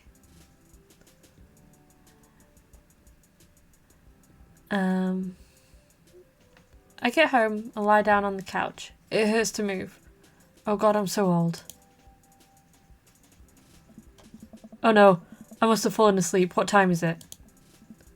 I think it's time to get home for now. Get home for now. It was nice enjoying your stream. Thank you so much for being here. I really appreciate it. I hope you enjoyed what you saw. I will be putting the VOD up of this stream tomorrow. So keep your eyes out on YouTube if you're interested. Shoot, it's 3:55. I'm supposed to be at Amanda's school in 5 minutes. I frantically put out some clean clothes, apply a generous amount of deodorant and run out the door. Use your hips when throwing. Okay. I arrive at Amanda's school and check in at the front desk. They give me a bright orange visitor sticker and send me on my way. Barely awake and feeling pretty haggard, but hopefully nobody will notice. I check my watch and am relieved to see that I'm only 2 minutes late. Wait, was it room 103 or 108? I spot a youth standing at his locker and approach him for help. Excuse me, do you know where Mr. Vega's classroom is? The youth turns around and looks me up and down with heavily lined eyes. Come on, kid, I'm late for a meeting. Mr. Who? Mr. Vega. I don't know. Have you tried the exit? Okay, wise guy, are you gonna help me or not? Ugh. Fine. Up those stairs and to the left. Can't miss him. Head up the stairs and walk around, unable to find Mr. Vega's class anywhere. After a couple of minutes of searching, I head back downstairs. That punk youth sent me on a wild goose chase. Get back to where that low-rent Gerard is standing, fully ready to give him a piece of my mind, when suddenly a head pops out of the classroom next to his locker. He's so hot. He's so hot. Lucian, don't you have a third period to get to? Ugh, fine, Mr. Vega. You brat. Wow. Now I'm officially 10 minutes late. You glare at him as he walks away. We are not cool. You must be Felix. This period's almost over. Would you mind waiting in the back? Mr. Vega leads me in, take a seat in one of the comically small students' desks in the back. I might get stuck in this. Alright, where were we? Now, who can tell me about the unreliability of the narrator in J.D. Salinger's Catcher in the Rye? Yes, Colin. Colin stands up and does the thing where he blows into the crook of his elbow to make a fart noise. The whole class erupts in laughter. Alright, everybody. Very funny. Colin, please sit down. Now, Holden Caulfield is an unreliable narrator in the sense that the bell for the end of the period rings. All the students immediately get up and make a break for the door.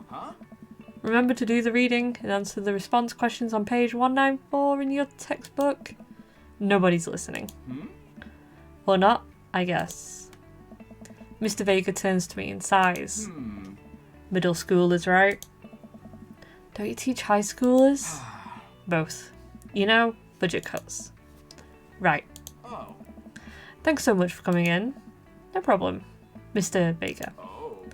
Please, call me Hugo. I don't normally do these impromptu parent-teacher meetings, but as I'm sure you know, Amanda's a very bright student, and I'm concerned about her recent behaviour. What's going on? Amanda has never been the most engaged student, but I know she cares. Recently though, she's falling behind. She's not completing assignments and has been doing rather poorly on tests. I'd normally chalk this up to senioritis, but this is strange. I thought Amanda always shared everything with me. Hadn't even crossed my mind that something might be wrong. I just wanted to ask, is everything okay at home? We just moved, she's fine, she has a tendency to bottle things up. What should we say? I love his bow tie. Very cute. Should we say that we just moved? Or she has a tendency to bottle it? We just moved. Well, we just moved recently, but it was only to the other side of town, and Amanda was more excited about it than I was. See if you can talk to her about it. I know she values you a great deal and would appreciate your guidance. If she keeps heading down this road, I know how important art school is to her, and I would hate to see her miss out on scholarship money that she clearly deserves. I'll make sure to talk to Amanda. Thanks for letting me know, Hugo. Anytime. On my way out, I stop, thinking for a moment. I turn to Hugo. Hey, Hugo? Yes? Do you ever catch that rye? Yes! He's so cute. Oh. I leave the classroom and make my way out of school. I'm still a little bit in shock that Amanda was able to hide this so well from me. She's always been such force positivity in my life, especially after we lost her mother. Amanda must be done with classes for the day by now. I'm sure she would appreciate a ride home, and maybe I can talk to her about what's going on. I pull up to the carpool and Amanda hops in the passenger seat. So, did you have fun gossiping about me? Mr. Vega and I actually just gossiped about our celebrity crushes. So you talked about Mario Batali the whole time. It was a very productive meeting. I'm pretty hungry. Can we grab some dinner? Sure thing. Let's go to the food court. Food court! Yeah. Does that sound good to you?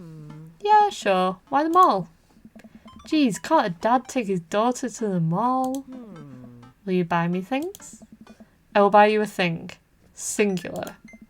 Sounds like a deal to me. You mix up Mario Batali with Mario Balotelli. I'm going to be honest, I don't know who Mario Batali is. I'll quickly Google him so I know. Our child is so cute. She is. I love her. She's so funny as well. Mario Batali.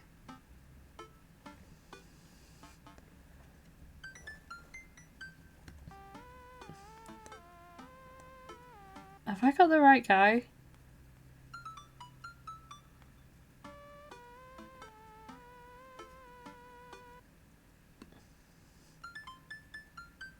I guess I have. Some chef guy. Sure. Never heard of him. Oops. Okay, I'll stop Googling people now. We drive in silence for a short while. Amanda plays a game on her phone. I should say something. You know, sometimes when a kid gets older, they find that they have to keep things hidden from their parents. That's okay, because sometimes that's what kids do. There's a chef guy. That's the only... Yeah, that was the guy I found. And that's okay.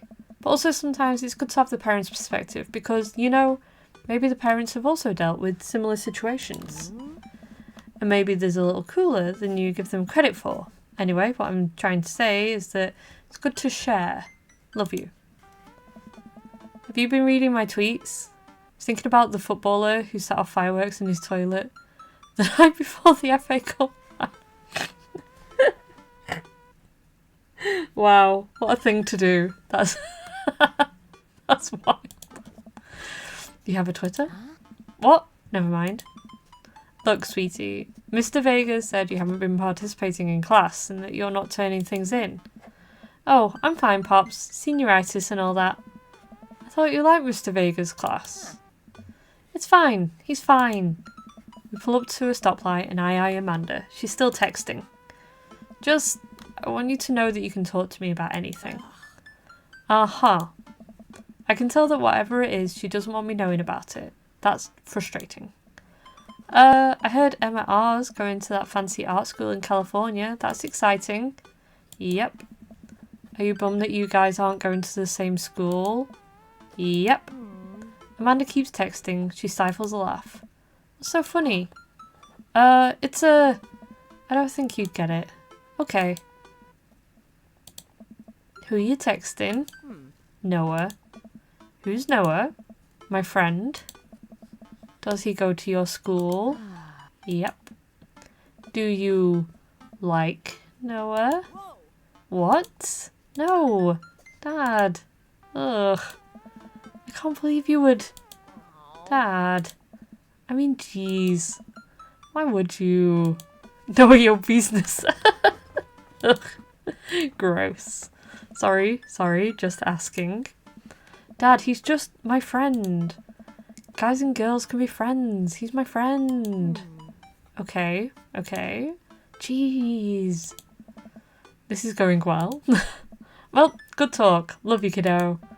She leans forward and turns up the radio. I guess that conversation is over. To the mall then. Whee! You're young. You have your health. Now is the time to take risks. Oh, thank you, Dream Daddy, but I'm not young anymore. We arrive at the mall. A big indoor shopping centre with a couple different floors. It's kind of dead, but that doesn't stop a mall security guard from yelling at a group of loitering teens. Let's eat something disgusting for dinner. Hell yeah. Language, Missy. Heck yeah? Better. We approach the food court and evaluate our options. There's greasy restaurant after greasy restaurant. My heart burns just looking at the menus. Nobody looks happy to be here. What are you in the mood for? Bread dipped in sugar? Bread with cheese on? Or do you just want me to inject some fat directly into your bloodstream? Bread with cheese on. Cheese. Mention. Grilled cheese. Grilled cheese, toasty grilled cheese. Is it really a Elixir stream? Unless there is a mention of cheese on bread? No. No, it is not. Important. I extend my hand to her. Would you do me the honour of sharing some nachos? She takes my hand with a grin. It would make me the happiest, cheesiest girl alive. We order a giant pile of chips and a naturally orange cheese from a very enthusiastic and possibly stoned teenager. We take a seat at a rickety table and dig in. These are bad. These are very bad. But also strangely delicious. We have to eat through the pain. We enjoy the fluorescent cheesy goodness together until we're all out of nachos. This is so precious. It is. It's a really cute relationship. So, something's been bothering me for a while. Can you explain memes to me? Ugh, which meme? All memes. Amanda sighs deeply and places her head in hands. Dad, it's complicated. See, memes are inside jokes shared by a bunch of people that get less funny the more people do it. So the problem is that by the time a meme gets to you, Dad, all us yous have already done the joke to death. Like 6, 7. And what's worse than that is that movies and TV and video games will try to jump in on a meme train, and just based on how long it takes to make them, the meme will be long dead by the time it comes out. So it just dates it and it isn't funny. Oh shit, what up? Dad, please.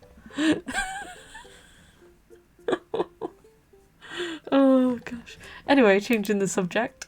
Where to now? Want to go to that goth store? What? You know, the one that's all black and tries to establish itself as an anti-establishment despite being an exact representation of the establishment. I don't know what store you're talking about. You know, the one where you can buy chain wallets, and it's basically an assault on what people fought so hard against in the punk and hardcore movement in the 70s and 80s. Dude, you gotta be more specific. The one you threw up in that one time. Oh, that one. Oh, I think I had this dress when I was younger and in my emo stage. Look at my whole vibe. My lovely angel wings, my flowers around me, and then think that I was an emo. Good times, good times. Actually, I feel like it's quite common for me emo kids to end up girly. But you know. Amanda runs into the store with me trailing behind her. She makes a beeline for the back. There it is. You can still see the outline, kinda. I'm so proud. Speech. Amanda. Speech, speech, speech, speech. Alright, I'll do it if you stop chanting. Amanda stops immediately. I clear my throat. Thank you all for joining us here today to commemorate a historic moment that would forever shape history. On a day very much like today, some 5 years ago, our very own Amanda Ann Cupid had too much blue raspberry slushy on an outing to the mall. After begging her father to take her to Dead Goth and Beyond to buy rainbow suspenders, she proceeded to throw up all over a display of My Chemical Romance merchandise. Her loving father then had to pay for said merchandise, which to this day remains among our possessions. Thank you. Amanda is moved. She begins clapping, slow at first, then faster and more vigorously. Several of the patrons turn their heads. One of them also starts clapping. I bow my head. Oh hey, chain wallets! While Amanda busies herself looking at band t-shirts, I try to find something to interest myself. Not much for a dad to look at in Dead Goth and Beyond. Band t-shirts, ironic mugs, clearance bin. If we're going to be true to life, I'm beelining to the clearance. I want those deals. Give me those deals, baby. There's a big cardboard box of marked down items. I'm pretty sure $4 for purple eyeliner is a good deal. I think. I wonder if I would look good in purple eyeliner. Hell yes, I would. Absolutely, because it would match the pink hair beautifully. Look, this is very important to me. Oh, there he is. I overhear a stifled argument over at the cash register. An older gentleman is carrying a garment and showing it to a bored-looking cashier with pink hair. It's me, I'm the cashier. I can see that. Don't know what to tell you, dude. I just work here. Listen, oh sorry, I actually knocked something over on my desk there. When I bought this online, the website said this blouse was Victorian inspired. However, when I received it, it clearly held the trademark of Edwardian dressage. Do you want a coupon? I can give you a coupon. Will you leave if I give you a coupon? Is there a manager present? Please, people have to know what they're buying. I am the manager. I see. Well, it would seem that I have outstayed my welcome. Good day, shopkeep. Your superiors will receive a strongly worded letter by post. Whatever, dude. The man whirls around and storms out. Bye! his little coattails trailing behind him. I can't tell if they are Victorian-inspired or Edwardian in nature. Amanda trots up to me with a t-shirt in her hand. Oh boy, here it comes. Hey, Dadtron 5000. Yes, I will buy it for you. Wow, that was easy. Thanks. At least it's only one this time. Amanda plops the shirt onto the counter and grins at the cashier. I love your hair. The cashier says nothing and rings Amanda up, radiating hatred. I hand her a 20. Imagine a day in which you could buy a t-shirt for $20 now. Wild. T-shirts are so expensive now. It's ridiculous. So, what was that guy's deal? The cashier rolls her eyes so hard I'm worried she'll pull something. That's Damien. He's in here all the time. He's obsessed with Victorian fashion or whatever. She hands Amanda her bag and it's clear the conversation is over. We make our way out the store and head home to get some rest. But Damien... Damien, my beloved. Oh. Amanda and I sit on the couch trying to find something to watch over bowls of ice cream. Oh cool! Long Haul Paranormal Ice Road Ghost Truckers is on. Your favourite, right? Oh, hell yes. They have to make it over the Canadian tundra before the ice road melts, but also they're hunting ghosts. Also, the trucks are haunted. This is an episode I've already seen. It's one of the best. Callum and Flint Dogbone, the twin brother truck driving and ghost hunting duo, find themselves in the greatest peril yet. Oh no! The ghost done got control of the truck! I can't steer on them with their damn roads. Let me use this EVP meter to try and communicate with the spirits. Flint, we're about to die. I almost got it. If you listen carefully, it sounds like they're saying, you're gonna die. That's because we're about to die, you... This is art. The episode ends and Amanda excuses herself to go and start arguments on the internet. Based. Stay up a little longer, curious about the exploits of Callum and Flint Dogbone after their disastrous ice road incident. Afterward, I crawl into bed, get a good night's sleep. Honk shoe, honk shoe.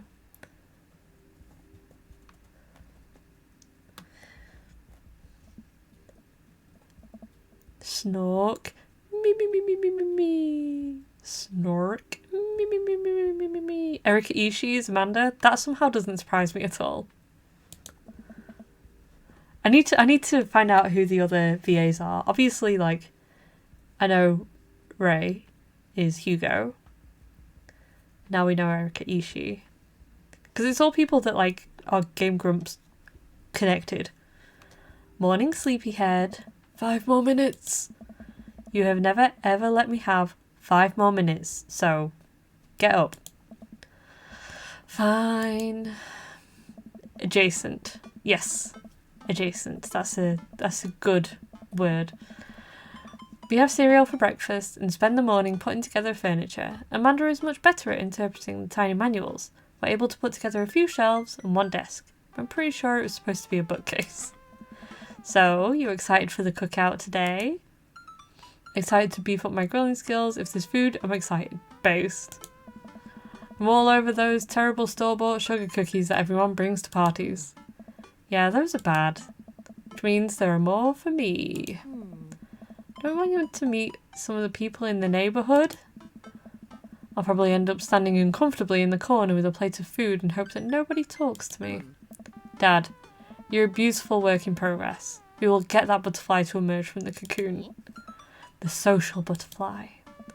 Well, we better start getting ready. We definitely don't want to be late. What? No, we have to be fashionably late. Who shows up to a cookout on time? You know what? We're going early. Just because you said that. I head out the door and Amanda reluctantly follows. We walk across the street to Joseph's house with a store-bought veggie plate. I'm a terrible cook if it doesn't involve a grill. Cute. I guess we're not as early as we thought we were. Joseph's backyard is already packed with people. The smell of hot dogs wafts through the air. Oh, terrible. Small children run through a sprinkler and adults chat in small clusters. Can we add a little thing here? Small children and me run through the sprinkler. I set our veggie plate down on the table next to 2 other veggie plates. Huh.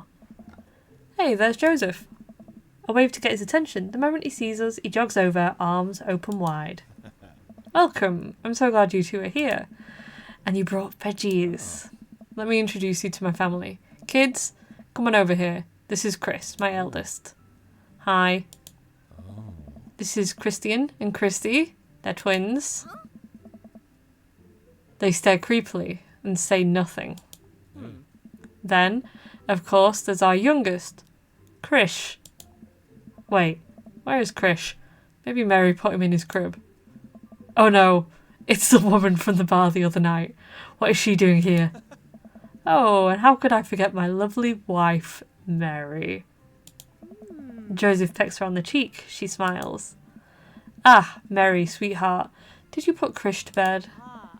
I'll have to go look for him. What? You'll have to... Joseph takes a moment and regains his composure. Mary, this is our new neighbour, Felix, and his daughter Amanda. I'd shake your hand, but I have a glass of wine that I need to tend to. I love her. Nice to meet you, Mary, for the first time. Charmed. Well, I have to go over there now. Mary leaves. Oh god, this is so awkward. I wonder if Joseph knows. I wonder if Mary knows that Joseph knows. I wonder if Joseph knows that Mary knows that I know. It takes all of my energy not to run away from the barbecue and start fresh in a new city. Ha ha ha. My wife has a wonderful sense of humour, but please, you two enjoy the barbecue. All the guys are really excited to meet you. Amanda and I mill around and try some of the food spread out on the table. I pick up some deviled eggs. Amanda grabs a small paper plate and immediately begins piling it with baked goods. Based. So yeah, Mary from the bar. That's Joseph's wife. Joseph is wifed up. Yikes. Ugh, I don't want to have to make friends. Come on, Dad. Who are you going to party with when I go off to school? I don't want to have to do pleasantries. Dad.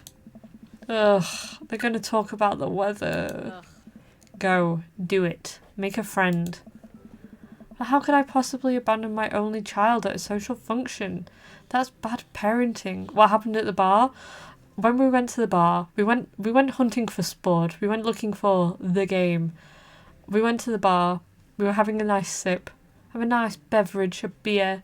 And some lady comes sidling up to us. She's getting all flirty. She insists on a drink. That was Mary. That was Joseph's wife. We didn't know at the time.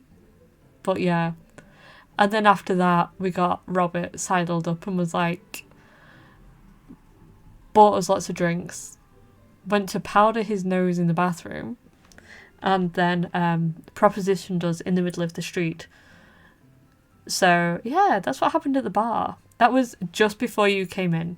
You came in for Robert propositioning us. This plate of cookies is my new dad. Bye. Nice, yeah, that's what happens. Amanda shoves me into the centre of the yard. Well, here goes nothing. I look around the party. I'm surprised to see familiar faces. Isn't that the barista from the Coffee Spoon? Here he is. Look at him. Look at him. He's so hot. He's got tattoos and everything. Didn't I meet that guy at the bar? There's Robert.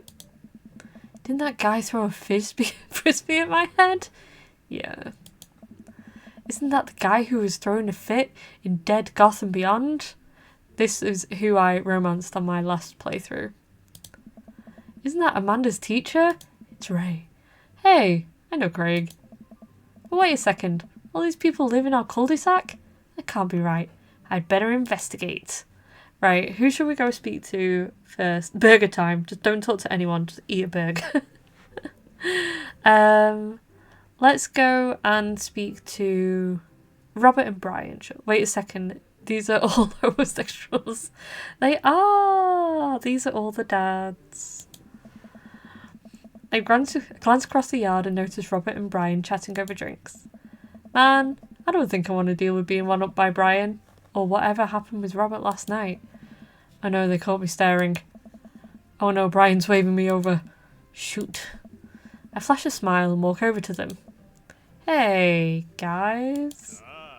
Felix, how the heck are you? Settling into the neighbourhood alright? Oh, you betcha. Got the living room in order at least? That's great to hear. Been doing some living room work as well. Finally got the 50-inch in there. The game looks great in high def. Oh boy. Felix, have you met Robert yet? Yeah, we've met. Robert regards me over his whiskey. Good seeing you again. We were just talking about my most recent camping trip. Spent a night out in the woods with Daisy and Maxwell. Definitely an outdoorsy one, even caught a first fish. It's good to see taking your daughter out like that. I bet she loved it. And it's great that she loves the outdoors. Mine loves being inside. Brian raises his eyebrows at me. Being inside, making art. She won a local competition for that art. Yep. Did I put it on too strongly? Robert stares at me blankly for a second. Anyway, I haven't gone camping in years, not since the last time. Same here. Well, things change once you have Wait, what happened the last time? Robert takes a long sip of whiskey. Whiskey, as I said. Well, old Johnny Boy and me were out in the back country. Johnny Boy's a strong kid, met him in the army days. Came from Kansas. They build him tougher out there. Anyway, things go south pretty quick. Johnny Boy breaks his ankle when the rope bridge snaps. You could see the bone popping out through the skin. Johnny Boy's screaming now, crying for his mama, losing blood. We're 2 days out from the next living soul, and here I am with my dear friend bleeding out in front of me. I'm able to dress the wound. And now I got a fireman carry a 6 foot, 180-pound man over some of the toughest terrain I've ever been in. I won't lie to you, there were moments during those 2 days when I thought about leaving old Johnny Boy, but you build a bond with your brothers in arms, that bond never breaks. Got that boy back to civilization, but I lost some of me out there. Guess that's camping for you. That is also my memories of camping, Robert. Brian and I stare in disbelief. Robert takes another long sip of whiskey. I'm just kidding. My friend John and I went inner tubing down a river and he lost a flip-flop. Miss that kid. Brian and I laughed nervously. Or am I kidding? Brian and I tense up again. I'm kidding. Phew! Amanda and Daisy barrel up to us laughing. Daisy is holding a paper plate in front of her like a steering wheel. We gotta get off this haunted truck! Oh no, the ghost locked the doors! Quick, hit the emergency escape button. But trucks don't have emergency escape buttons. Then hit the brake, I guess, and then we'll get out of the truck. The imaginary truck. Anyway, we're safe from the ghosts, but now we'll have to survive this Arctic tundra. Daisy, you might have to eat me. Are you prepared to do that? I'm prepared to do anything to survive. That's a bit sinister. Oh, Daisy. That's cold-blooded. I like that. Although I'm not sure I have the materials required to properly cook you. You know, that reminds me of the last time I went skiing. Robert. Wait a second. Are you guys playing Long Haul Ice Road Paranormal Ghost Truckers? Yeah. Amanda and I love that show. It's the best. Especially that episode where Callum hides Flint keys and Flint retaliates by breaking an ancient cursed urn and sending the spirit after him. Yeah. It's such quality television. I don't watch a whole lot of television, but I do enjoy that show. That and more documentaries. Yeah. Alright, Daisy. Found us a couple of bugs. We're going to make a great meal. Lots of protein. Going to keep us from starving out here in this harsh, icy wasteland. But there's a whole table of food right over there. Daisy, it's a game. We're playing pretend. It's what kids do. Live a little. Amanda gives Daisy a handful of gummy worms from the snack table. They eat them in mock disgust. Let's go find kindling for a fire. Okay, but not an actual fire. Because we're playing pretend? Now you're getting it. Daisy and Amanda run off. What a cute couple of kids. Man, I've never seen her get along with anyone so quickly. I guess Amanda just sort of has a way with kids.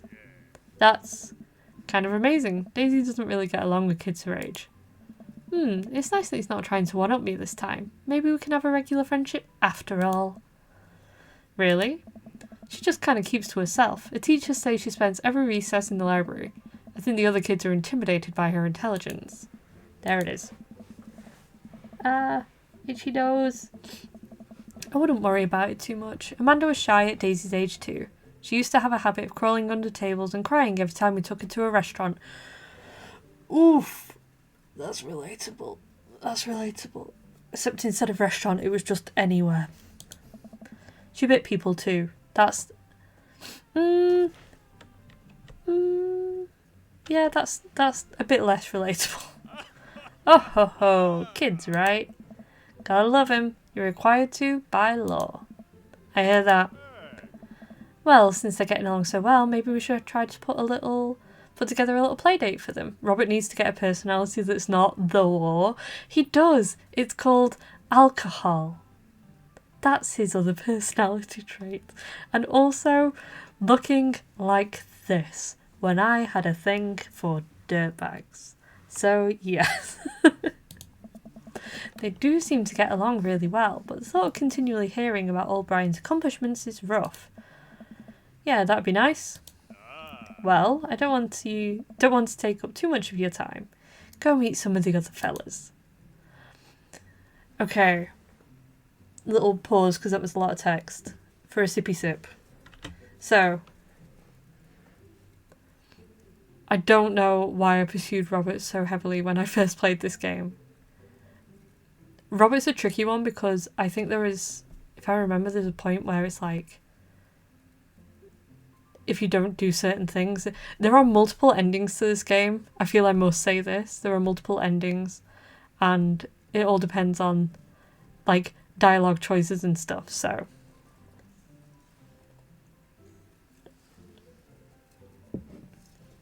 Right, let's talk to Matt, Hugo and Craig.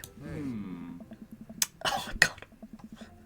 Oh, imagine like IRL having this spread in front of you. Like, be so for real. I would die. I would die. It would kill me. It would kill me. It'd be the worst. Yeah. Yeah, terrible. Matt and Hugo seem to be embroiled in an intense discussion. Craig looks on, smiling politely. I walk over to say hello. Well, I don't think it's fair to try and compare two art movements like that. Periods in art only exist because they're a unique byproduct of the social and political climate of a time and place. To try and take something like, say, the Rococo period and compare it to the postmodernism in America, you're completely disregarding the context in which a work of art is created. Not into the men in the slightest, but damn, I think no matter what you're into, you can appreciate these fine specimens. Beautiful. Also, I've never been as attracted to dialogue as I have been about this. Wonderful. Wonderful. Anyway, carrying on. Matt and Hugo seem to be busy talking that they don't notice me. Craig leans in. You can always appreciate art even if you're not the subject. True.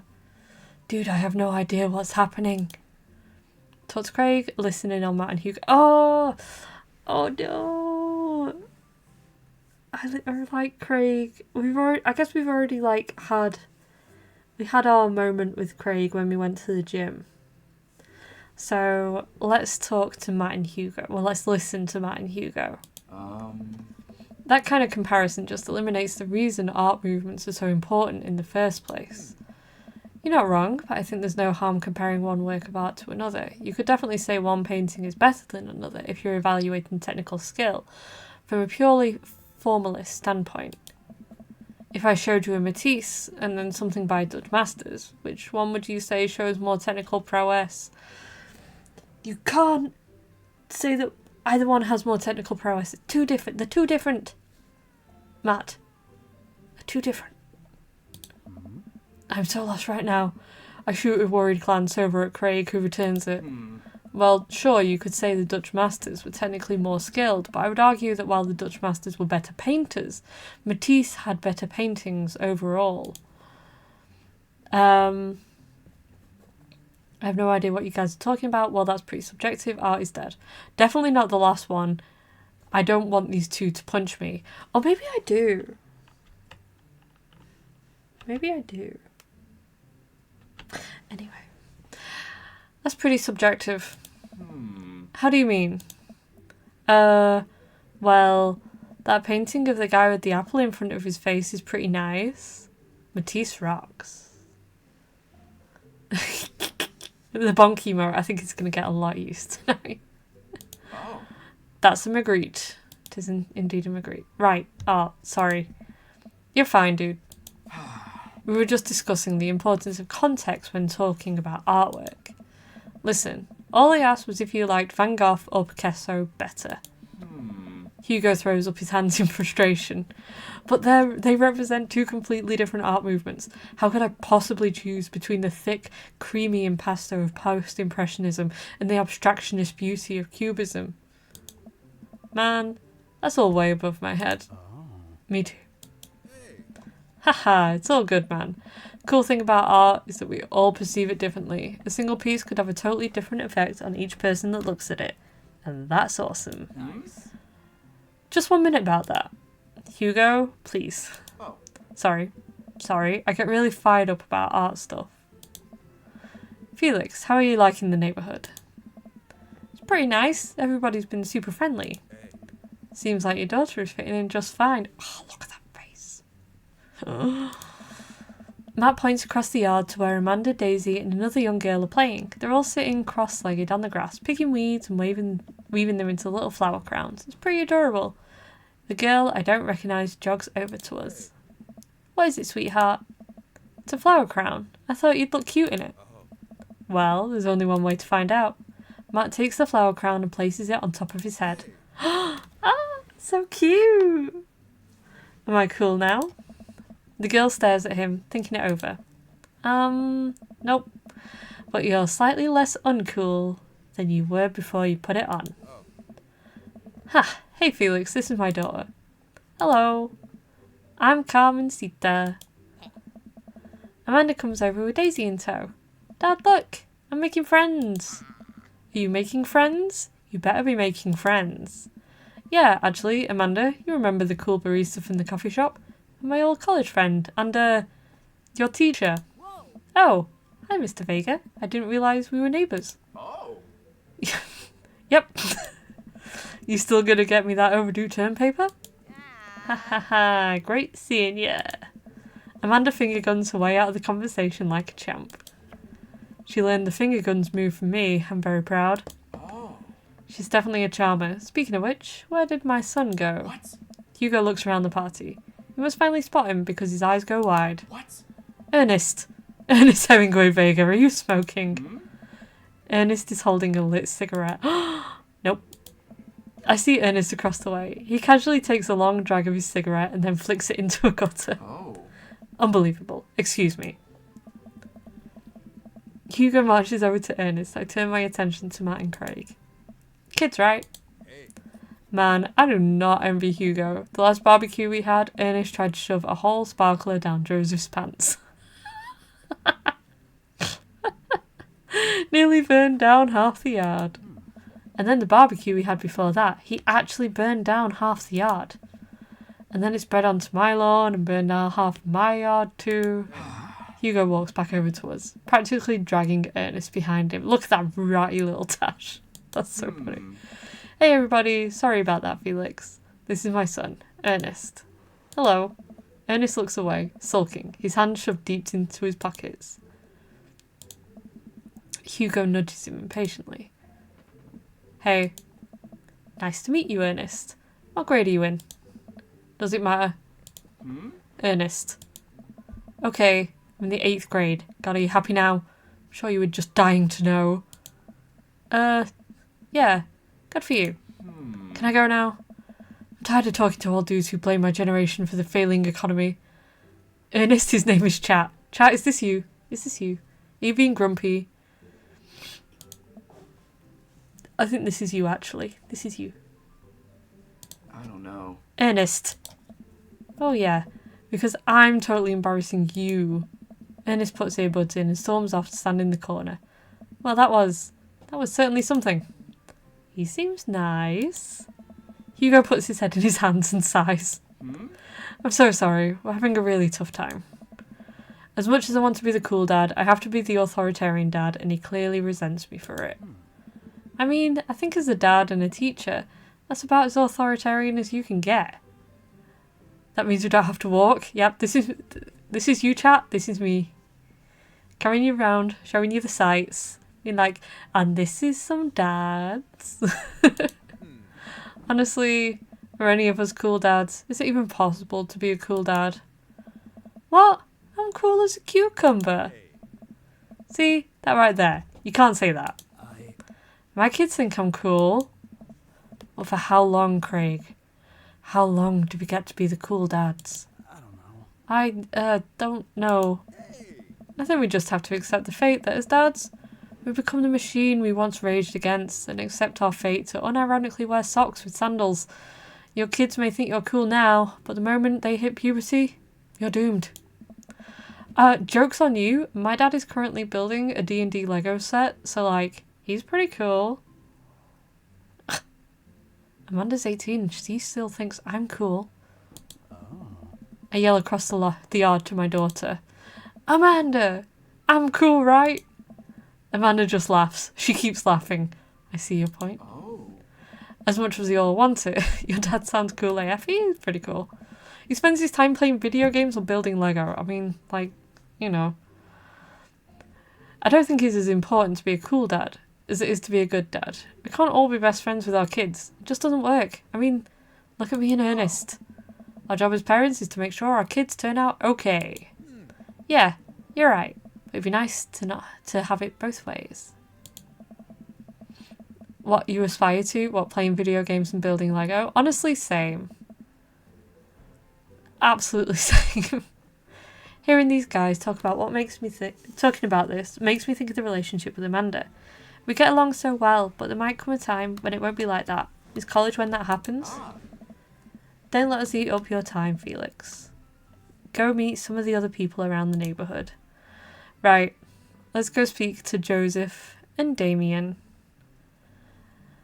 And then we'll eat a burger. Hopefully we get burger time then. I spot Joseph chatting with the guy from Dead Gotham Beyond behind the grill. I wonder what they're talking about. I walk over to them. Hang on, sippy time.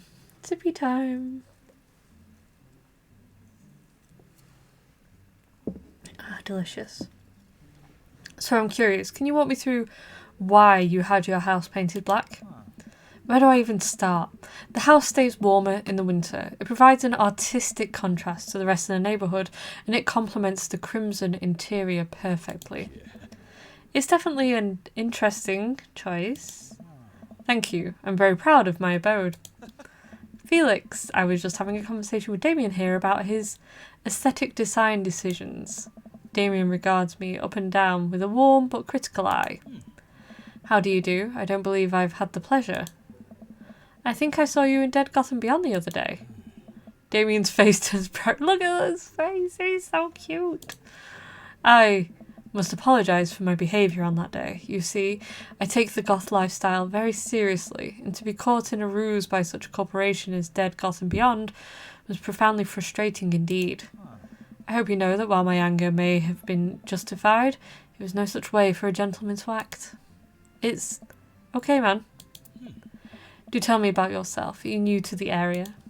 Yes, my daughter and I just moved in the other day. She was the one I took to Dead Gotham Beyond. Very good taste on her part. Does she partake in the goth lifestyle?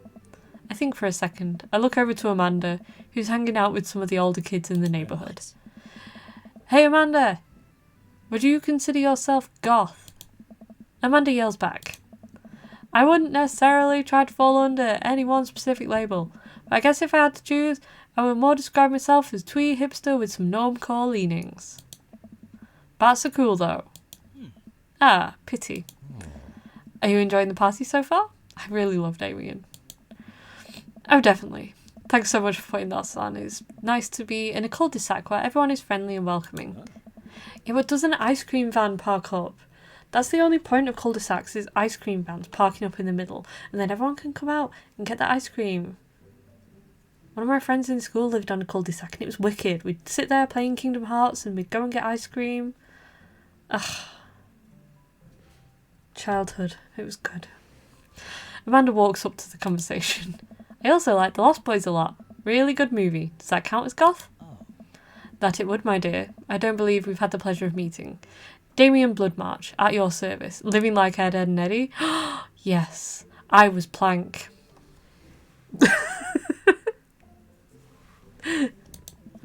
Damien finishes the sentence with a flourish and a bow, producing a single rose and offering it to Amanda. Amanda blushes and returns the gesture with a curtsy. My, do you know how to treat a lady? Hey. Hello, Amanda. Oh, sorry. Hello, Amanda. Seemingly out of nowhere, Joseph's twin kids appear. Are they speaking in unison? Hey, won't you come play with us?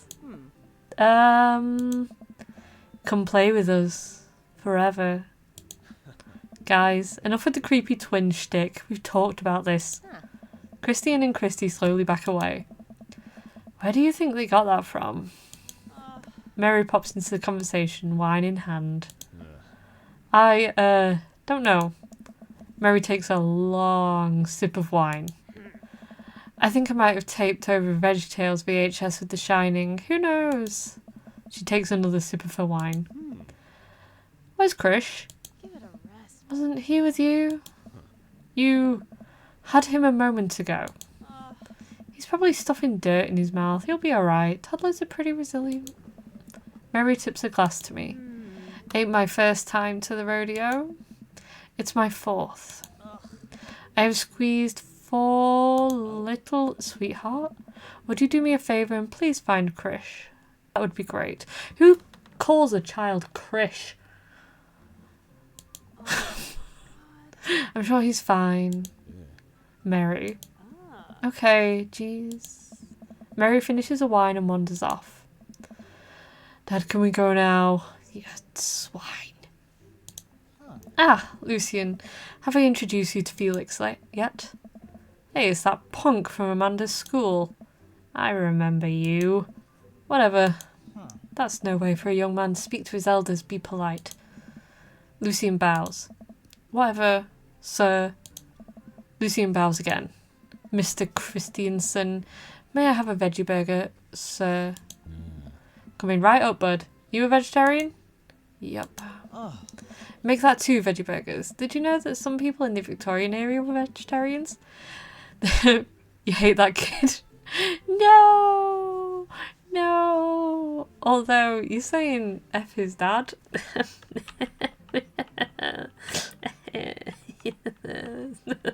Maybe. Can't tell if you find Mary attractive or not. That's very valid. That is incredibly valid. It's kind of like she's such a walking red flag that it's like she's kind of hot. She's kind of hot. They describe carnivorous type people as blood lappers. Dad. That's really interesting, Damien. Joseph turns to the grill. Just a hint of tattoo peeks out from under his sleeve. Can't believe I didn't notice it before. Looks like the bottom of an anchor. Whoa, is that a tattoo? Yeah. Yep. I wasn't always a youth pastor, you know. That's so cool. Want to see mine? Aye. What? Lucian pulls back some rubber bracelets, revealing a lopsided 666 in black ink. Red is a sexy colour, love me a flag. Yeah. My buddy gave me a stick and poke last week. I think it's healing up pretty good. You look down at it and it's like green and crusty. And he's obviously not been caring for it. Lucian. We'll talk about this later. That's pretty cool. What's the significance of the tattoo? You're a youth pastor. I don't know, just thought it looked sick. Well, in my opinion, the only reason you need to get a tattoo is because you want one. Careful though, that number carries weight. Man, Joseph was way cooler youth pastor than I thought. I just figured youth pastors popped out of the womb with the Bible. I wonder what he did before preaching. Stripper. And without further ado, let's work some magic.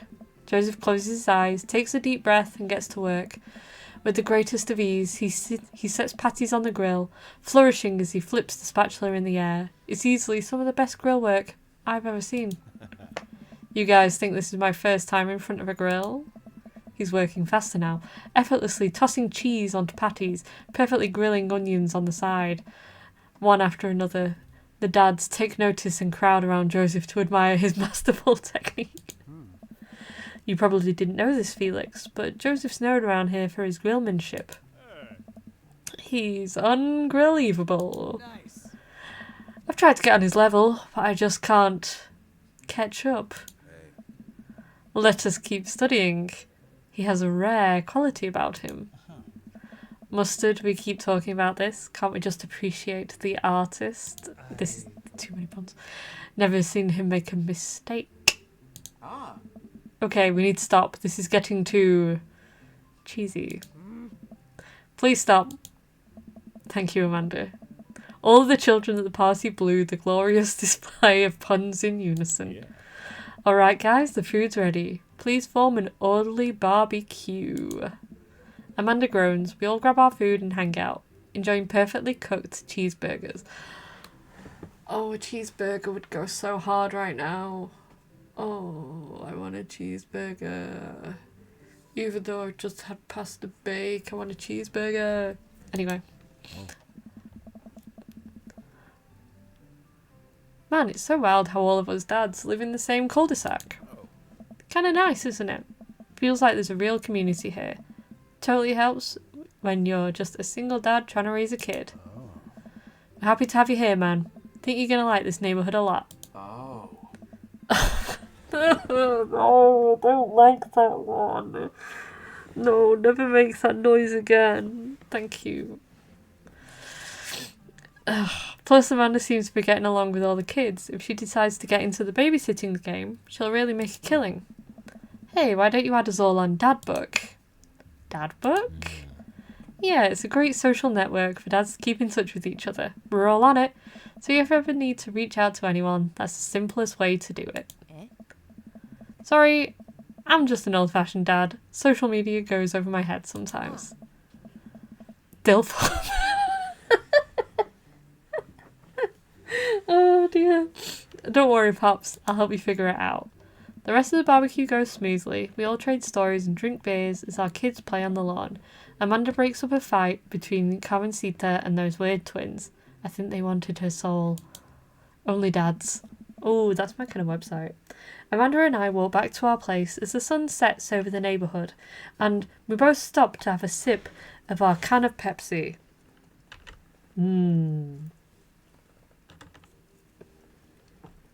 Back to it.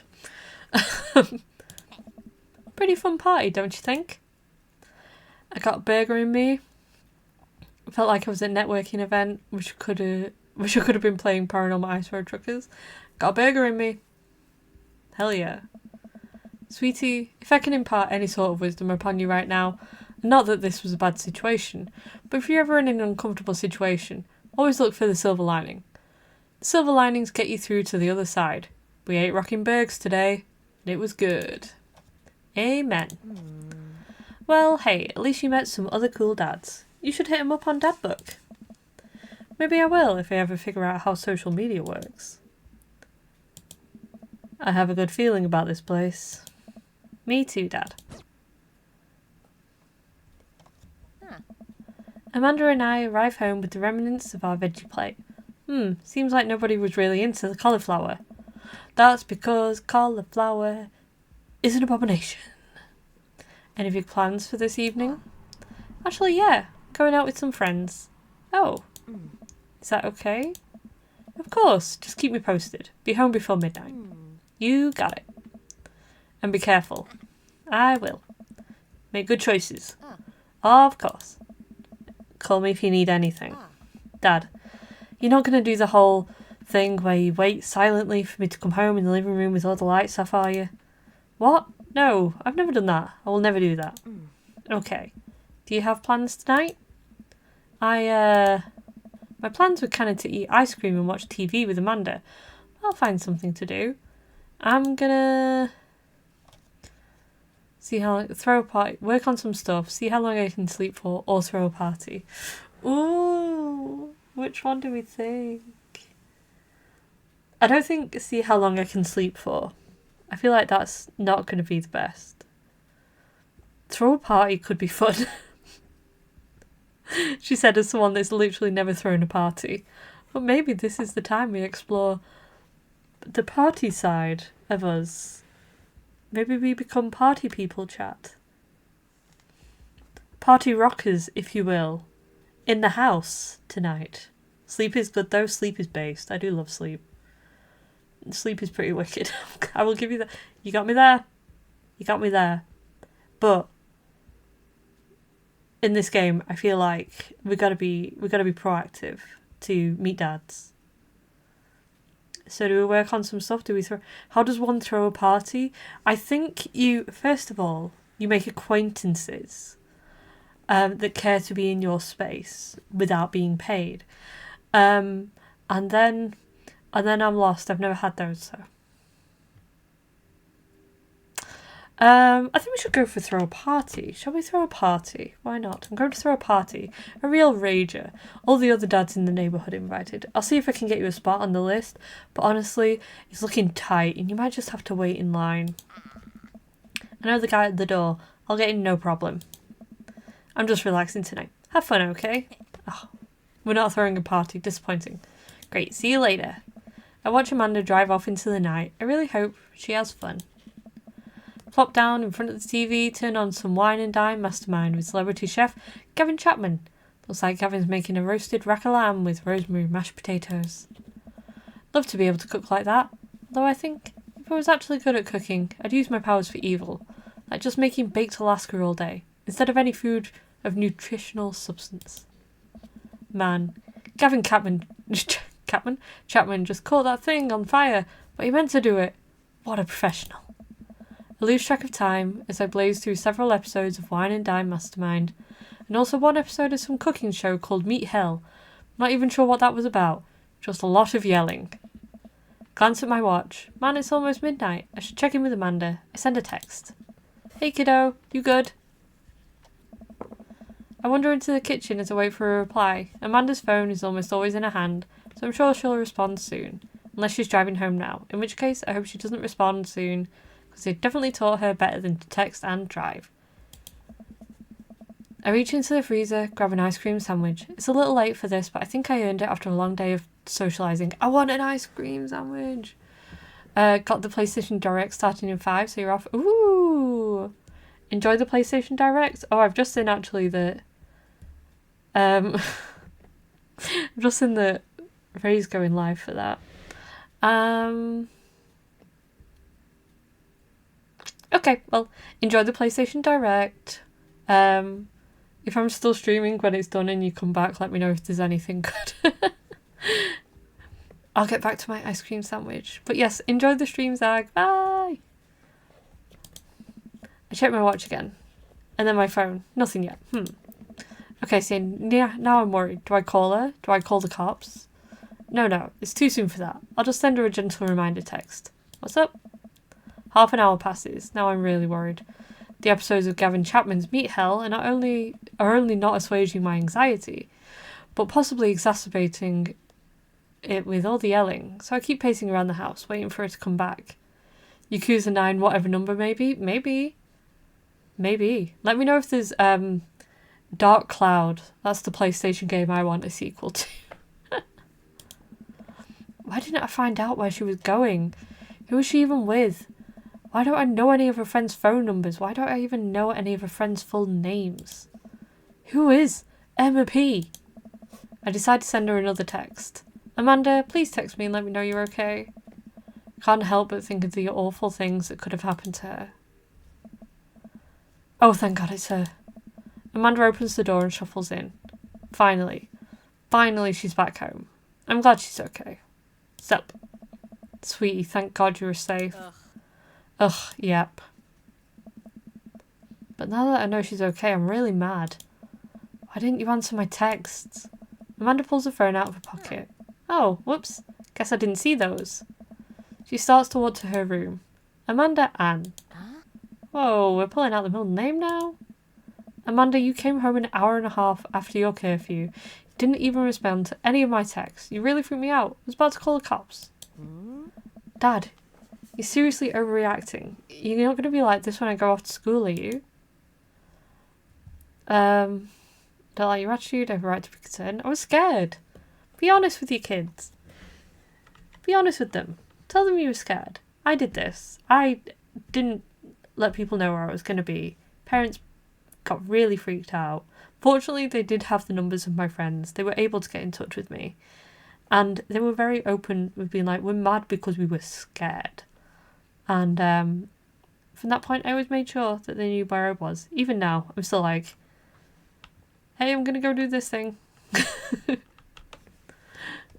Oh, I hit the wrong button. You're my only daughter. Well, I can't give you a play-by-play of everything I do all the time. I'm 18. You shouldn't even be giving me a curfew in the first place. Also true, though. At 18, it's whatever. Sit down on the couch, put my head in my hands. I feel very tired all of a sudden. You really scared me. Just please don't do that again. Alright. I'm gonna go to bed now. Amanda closes the door to her room, and I head to mine. Jeez. As I'm falling asleep, one thing she said keeps echoing in my mind. You're not going to be like this when I go to school, are you? I definitely didn't sleep well last night. Brewed some strong coffee and made some scrambled eggs for Amanda as a peace offering. She eventually wanders into the kitchen. Hey, it's all about what you said last night. I should have texted you. I said I was going to do it, and I didn't. I honestly didn't even think about it. I'm really sorry, Pops.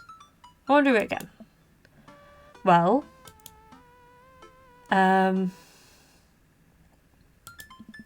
also thought about it, and I'll try to give you your space from here on out. Gotta trust you can take care of yourself. Team Cupid? Team Cupid. Amanda gives me a hug.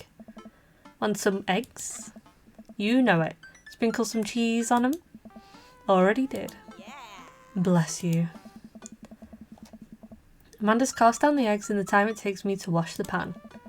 Alright, I'm off to school. Smell you later. Wait, one more thing before you go. What? What's that book? It's a social media platform. Wait, what?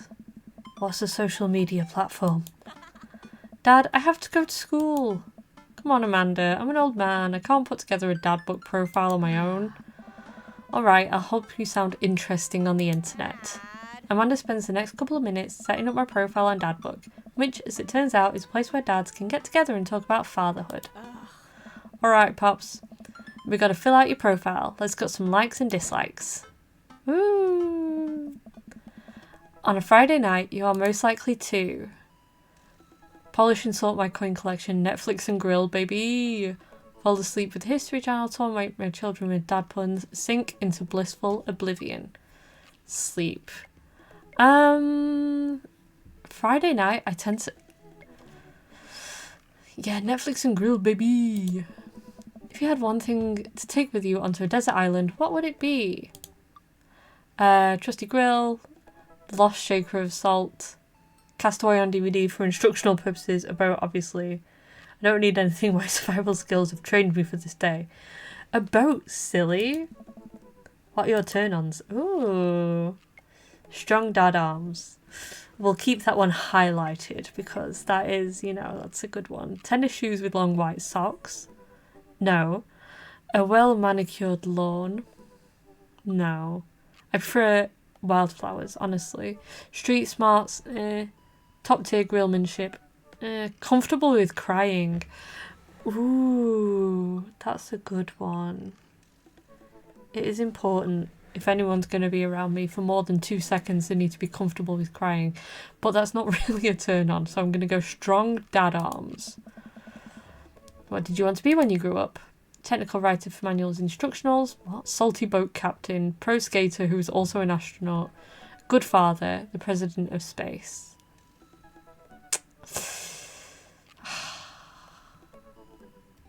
Let's go. Oh, what should we go with? Definitely not a writer for manuals. That's boring. Pro skater who's also an astronaut is kind of good. But also a good dad. I remember being asked when I was younger, what do I want to do when I'm older? And I was like, I want to make people smile. They were like, that's not a real job. And I was like, oh, okay. So I guess that's a very similar thing to a good dad. It's all about the energy, less about the occupation, you know? Let's go for a good dad. What's your favourite movie genre? War documentaries? Nope. Sean Connery's entire filmography? Anything on Laserdisc? Romantic comedies? Whatever will make me cry? Old comedies that haven't aged well? Not that one. Let's go for... Of these, I'd probably go... None of them appeal, actually. Where's fantasy? Let's go romantic comedies. Why not? What's your ideal date?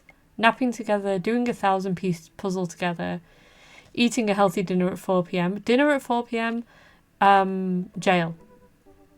That's jail for anyone who has dinner at 4 p.m. Trying to geocache but getting hopelessly lost. Arson. Being emotionally vulnerable. Honestly, I like the idea of doing a jigsaw for a day. I think that's a cute date idea, actually. There's somewhere near me does competitive jigsawing. And maybe that's the place to go to meet a man. Maybe that's the place to go. Are the dads there? Very important. Very important. Let's go for the jigsaw.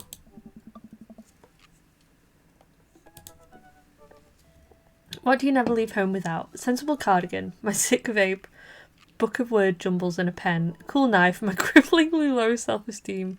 I frequently forget my phone, keys and wallet at home, sometimes. I am a fan of a sensible cardigan. Cripplingly low self-esteem is a bit too on the money for me. That's a bit too... Yikes. Yeah. Let's go for a sensible cardigan. Spend a lot of time thinking about conspiracy theories, how proud I am of my child, potential ends of the world. No. If I'll ever be able to love myself as much as I love my grill, when can I get my next cup of coffee? Lawnmower modifications. I don't think I've ever thought about any of those things. Let's go for next cup of coffee. Profile complete. See, that wasn't so bad. Yeah, that was actually kind of fun. I could totally spend all day on here just looking at people's profiles. You should message one of them, or more than one of them. All these dads seem pretty interesting. Okay, I promise I'll make some friends. Amanda gives me a hug. Go get 'em, Dad. Woo! Yay! You got dads! Hey Felix, it's me, your dear old friend from way back in the day, Dadmanda. Delighted to see you've signed up for Dadbook. They've recently added this exciting new messenger service, so you may find yourself receiving messages from other dads like myself. Take no care not to miss them. Okay. We need to be messaging dads. Who do we... Oh, I should probably save, shouldn't I? Hang on, let's save. Okay. Right. Chatteroony. Who should we message? We've got Craig, our former roommate. We've got Matt, the hot barista. Brian, the braggy dad. Robert, the dirtbag dad, whose child we haven't seen, actually. Damien, goth dad. Hugo, teacher dad. And Joseph, church dad. I feel like, because I've already done the Damien route, I feel like I should rule him out, even though I don't want to. Should we go for... I'm thinking either Hugo or Matt. Which one do we think? I mean, she did say you could message multiple, so maybe we could message both of them. Right. Oh, they have profiles. Hang on. Okay, we've got to look through these profiles. Craig Khan. Dad of 3, business entrepreneur, a fitness enthusiast. Juggling work, family and fitness is a tough gig. Someone's got to do it. On Friday night, you're most likely to get one last good cardio session. If you had one thing to take to Desert Island, box of energy bars. All of them? Message all of them? Tempting. What are your turns on? A sub 6 minute mile. I hate that. What did you want to be when you grew up? Beer pong world champion. Favourite movie genre? Buddy cop. Ideal date? Scaling a huge dangerous mountain for fun. Yikes. Never leave home without a tube of energy gel. Spend a lot of time thinking about your mile time used to be good. What happened? Have I peaked? Oh no. Mats. What's making noise? Something stop making noise next to me. Avid music enthusiast, passionate coffee drinker. You can find me most days selling bean juice over at the Coffee Spoon, hanging out at the park with my amazing daughter. Hit me up about 80s no-wave music. Okay. So, perfect coffee brew setup. Well, that's what he's doing, perfecting it. Fine tunes to pass the days away. Multi-instrumentalism. Cool. A barista, weirdly enough. Shit with subtitles.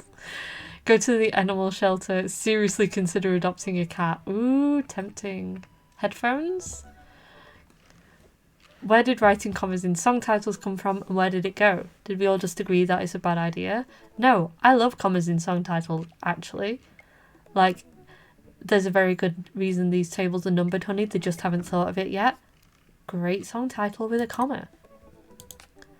Brian. Hey, I'm Brian. I spend most of my days hanging out with my awesome daughter, thinking up new ways to grill things. If you like fishing, then we'll get along. Just also you can cook brisket, fishing pole, keen understanding of steak, wanted to be a fireman. Okay, rom-coms, deck building. Oh, that's so disappointing. He probably means building like a deck in the garden, not like a TCG deck. That's devastating. Portable fishing pole. Daughter is smarter than he is. Okay. Rabbit. I just realised I'm looking at your chat. Hang on. I'll look away. When the internet gains sentience and decides to destroy us all, you know it'll use this information against us, right? Make a deal in an alleyway. Have it go badly. Who's the cop? Who is Giacomo? I trusted Giacomo. Was it Giacomo? I'd want to take one thing to a desert island. What would it be? Gun. What are your turn-ons? Don't talk to me. What did you want to be when you grew up? Grifter. Italian neon. A grip. 4 knives. You ever really look into rabid animals' eyes? We'll maybe pass on messaging Robert. How do you do? I have finally decided to join this information superhighway. I'm not entirely sure how this works, but I'll try my best to understand. I love long strolls through graveyards and spending time with my son.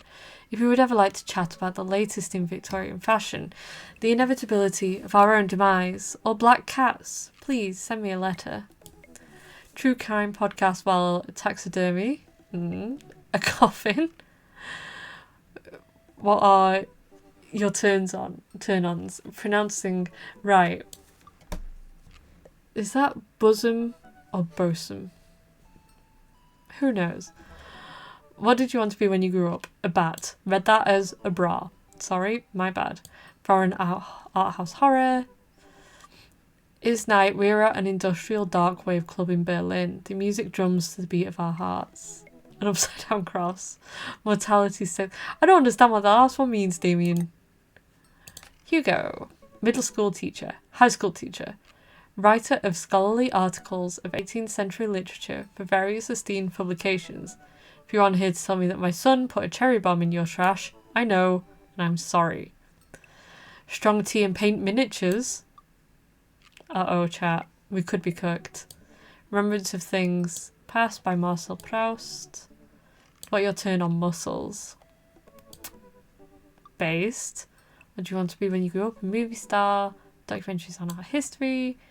Each of us read a different book on opposite sides of the couch in comfortable silence. Based. Never leave home without glasses. Actually, I forget them at home a lot. Worry that people who are against e-readers are more in love with the idea of books than actually reading them. And lastly, we have Joseph. Voted Maple Bay's #1 youth minister for 5 years running. Living in my hometown with my beautiful wife and our 4 amazing kids. If I'm not in church, you can catch me on the open water, setting sail on the seas of adventure. I love playing guitar and crushing my kids at Candyland. I really don't like Joseph. Is that bad? I just don't like. Lead the community a fun mixer, my 6-string, my lovely wife. Oh dear. Oh dear. What did you want to be when you grew up? A ship captain, favourite genre, feel-good movies, ideal date, loving night on the town with my wife. Oh dear. Better man. Oh dear. Oh dear. Right. We're going to send a message to Hugo. I've decided. Because he likes figures. You can save bookmarks directly to your desktop. You can. First is worst, second is best, third is the one with the hairiest chest. Okay, so when she said you can send messages to everyone, I thought it'd be like message, message, message, message, message. Nope. Nope. Doesn't work that way, I guess. I mean, I played this game in 2017, so that's like almost 10... Oh, Jesus Christ, that's almost 10 years ago. Brutal. I navigate to Hugo's dadbook page and type out a message. ASL? Oh, great to see you at the barbecue. Want to hang out sometime? I wait a few minutes before my computer dings. I'm so glad you messaged me. I definitely want to hang out sometime, but I have a favour to ask. Our class is going on a field trip to the aquarium today. One of our chaperones called in sick. Is there any possible way you could come by and replace them? Uh-oh. I completely understand if you don't want to or can't make it, but I'm going to be honest with you. It's a middle school class. I need as much help as I can get. I think about it for a moment. Man, that's a lot of screaming kids that I'd be accountable for. They're in middle school, arguably the worst age to be. Chat, how old are you in middle school? I don't know American, school ages and stuff. I get confused. Amanda silently trudges into the kitchen and pours herself a bowl of cereal. Her eyes are a little puffy, almost as if she's been crying. Morning, Manda. Morning, Pops. Hey, are you alright? Oh, of course. I'm fine. Just got to thinking about the Backstreet Boys. They had a reunion. The Backstreet Boys are back, alright? They're different. Something's wrong with them. Like they're a dream someone once had, but can no longer remember. No one's talking about it. Just go on like everything's normal. Are you sure that's all you're upset about? You have to tell me what's actually wrong. But were they original? Were they the real ones? The only ones? You have to tell me what's actually wrong. Why are you lying to me? I'm not. I'm perfectly fine. Alright. I don't believe her, but I'll let it go for now. Hey, how was middle school for you? Ugh. Bad. But nobody likes middle school. 3 years of bad acne, crying, and being generally terrible. Oh. Everyone sucks. No self-awareness. It's just a bunch of hormonal teenagers locked in a gross building, 40 hours a week, doing long division and starting fights over, I don't know, pizza day, top 40s pop. Middle schoolers should be avoided at all costs. What was your middle school experience like? I don't remember. So long ago. Probably rode dinosaurs to class and bartered for lunch with tiny skulls of the animals we had slain. Probably had to walk uphill in the snow both ways too, huh? And we liked it. See, middle schoolers are reprehensible. Wait, why are you asking me about middle school? Oh, Mr. Vega requested my help to chaperone his middle school class to the aquarium. Just wanted to know what I was in for. You get to go to the aquarium? Are you kidding me? The last field trip I got to go on was clam chowder factory. They didn't even give us clam chowder. They gave us square pizza at a clam chowder factory. Oh, is that why you won't eat clam chowder anymore? No, because Bobby Wellingham threw up into one of the vats of clam chowder, and I'm the only one who saw it happen. It haunts me. Right, let's leave that story firmly in the past. Anyway, you should just do it. Mr. Vega sounds like he could really use the help. Plus, you get to hang out with cool fish. Amanda, I get kind of weird about aquariums. The ocean makes me nervous. Couldn't be me. I love an aquarium. Are you worried about the whale going to pop out the touch tank and swallow you whole? Although, I will say, when I say aquariums, I mean not the SeaWorld kind of thing. Don't you put fear in my heart. Well, do they have penguins there? Yes, they have penguins there. Then it's settled. Penguins outweigh fear of the ocean. Sit back down at the computer and let Hugo know that I'm available. He tells me to meet him at the aquarium, gives me the address. I grab my keys, kiss Amanda on the forehead, before I head out. I arrive at the aquarium to find that the school bus is beating me there. 3 teens huddle around the teachers in small groups, yelling at each other and goofing off. Every teacher looks like they're at their wit's end. I don't know. Hugo jogs up to me, looking frazzled. I'm so glad you're here. Hugo. It's been a debacle all morning. We're short-handed, most of the kids won't stop screaming. I'm sure you know the case with all middle schoolers. I lived through Amanda at 12. I'm all too familiar. Great. Well, it's you and me chaperoning a group of 10 kids. They're over there. Hugo walks me over to a gaggle of preteens who are all sitting on the ground, playing with their phones. They're not kicking each other like some of the other groups, so we're off to a good start. Oh. Can you guys put your phones away?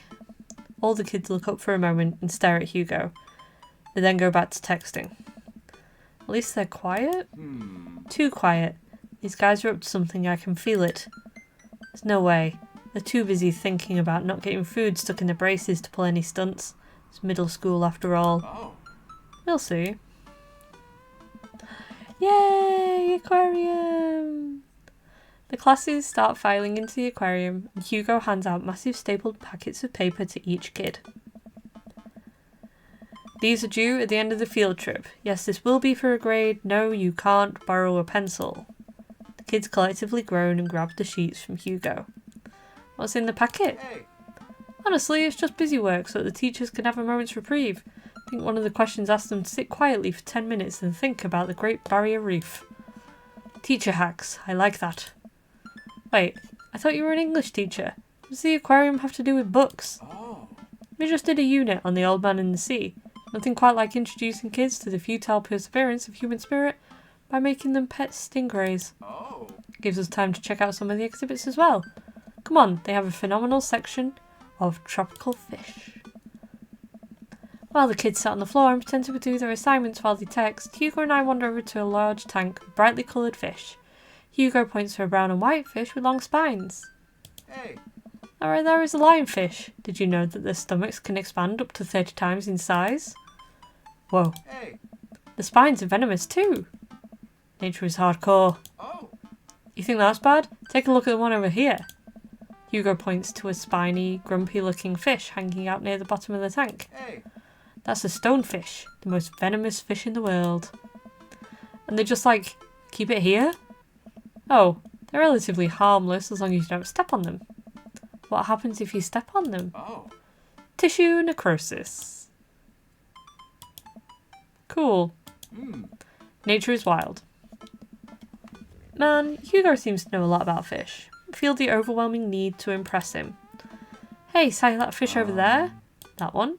Yeah, that's the blue-nosed wiggly fish. Humphead American longfin. Let's call it a blue-nosed wiggly fish. Do you think he'll find jokes charming? I think he might do. Yeah. Yeah. Did you know that paranormal fish trivia, psychiatric fish trivia? Let's go paranormal fish trivia. This fish sleeps upside down, but contrary to popular belief, it's not an actual vampire. That's the vampire fish. Oh. Wait, are you serious? Absolutely not. I'm playing it for the gag here. Oh. Ah, good one. Thank you. We lead the kids to another room. Sharks, sea turtles, eels, and other marine life swim around a massive floor-to-ceiling aquarium. The kids begin trying to take selfies with the sharks. Hugo leaves my side to separate two kids who start fighting over a Capri Sun. It's me. Sorry, guys. I'm one of the kids fighting over a Capri Sun. That's me. I really want a Capri Sun now. I walk around the room reading the tiny little blurbs about different fish swimming inside the enclosure. After a while, I look around and see Hugo again. He's gazing up at the aquarium in childlike wonder. The ripples in the water cast blue moving shadows across his face. For someone surrounded by angry hormonal preteens, he looks completely peaceful. He looks really cute in this light. I hope he doesn't notice me staring. Wow. I walk over to join him. Beautiful, isn't it? I'd rather stare at you. We can learn a great deal from Mother Ocean. Are those two sharks kissing? Ooh! Chat, do we go for it? Do we go for the I'd rather stare at you? Is that too forward? Is that too far? I don't know what to do in dating games. Do you go for it? Do we try and be smart and intelligent like he is? Do we make a joke about sharks kissing? I don't know.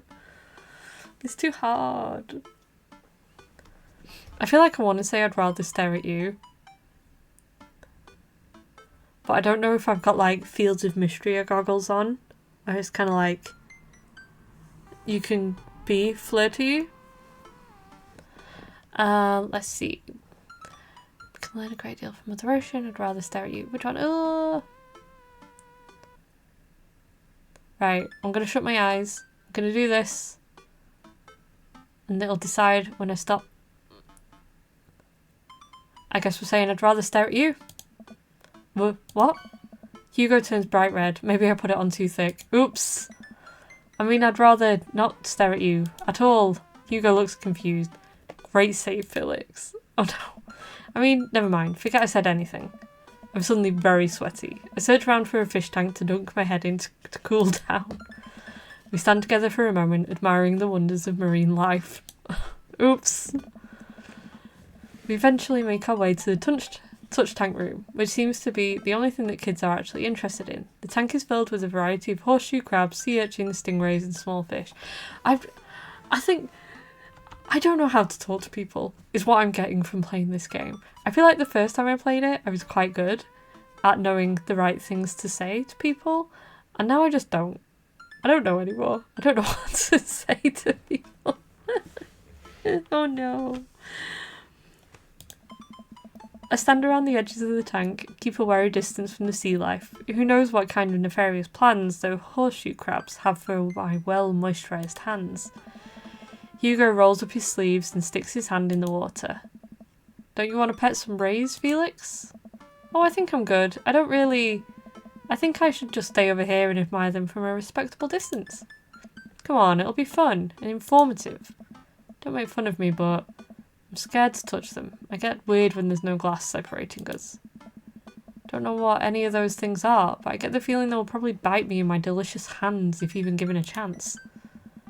Nothing in this tank can hurt you. The stingrays have had their barbs removed, the horseshoe crabs only eat little clams, and the anemones are perfectly safe to touch. Against my better judgment, I approach the tank, slowly dipping my hand into the cold water. Touch a stingray as it glides past me. See? Not so bad. Feels like fun, slimy leather. Things get a lot less scary when you learn more about them, right? I dive my hand back into the touch tank with a renewed vigour for ocean life. Poke up some sea urchins and feel the hard carapace of a horseshoe crab. My hand brushes against Hugo's as we reach for the same anemone. I pull away, blushing. Hugo smiles at me. Hey, you're supposed to be touching the fish. Sorry, I just get a little carried away, Wait, that girl over there looks suspicious. Why's that? Oh. Are backpacks usually that wet? Hold on. Susan, get back here. Hugo runs after a middle schooler and catches her before she can make it to the exit. Want to tell me what's in the bag? Textbooks? Want to tell me what's really in the bag? Susan won't budge. I walk over to Hugo and the girl.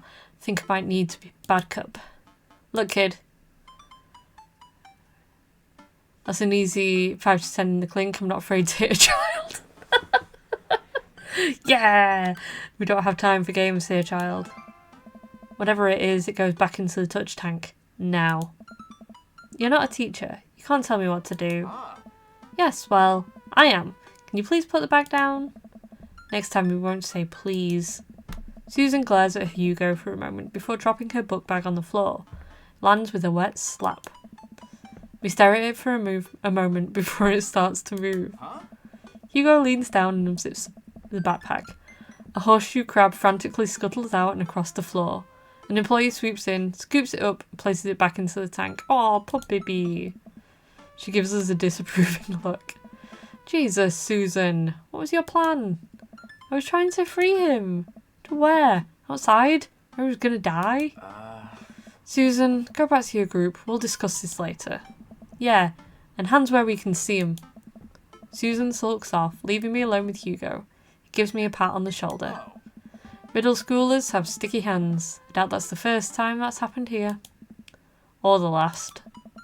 In the next room we see a variety of smaller tanks, sea urchins, tiny fish, and a rainbow of beautiful underwater plant life surround us. Yes. Look over here. Hugo points. So some seahorses gather.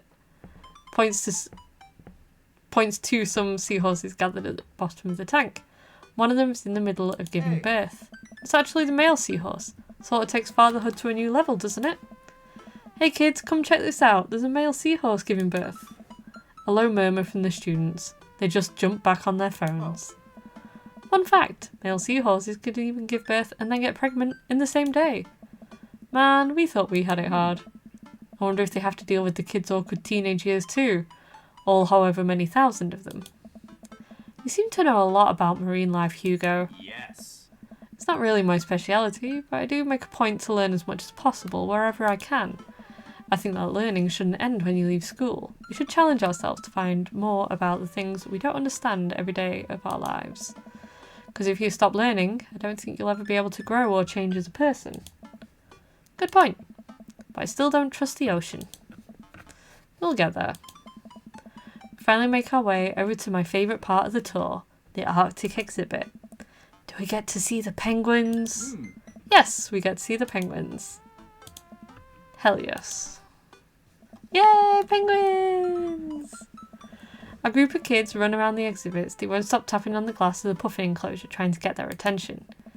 For at least a few moments, teachers, chaperones and students alike seem to be having a great time. What was I so worried about? This isn't too bad. What? Hugo suddenly grabs my arm. Oh my god. There's a student in the penguin enclosure. Wait, just kidding. It's very bad. Is it one of ours? I don't know. It most certainly is.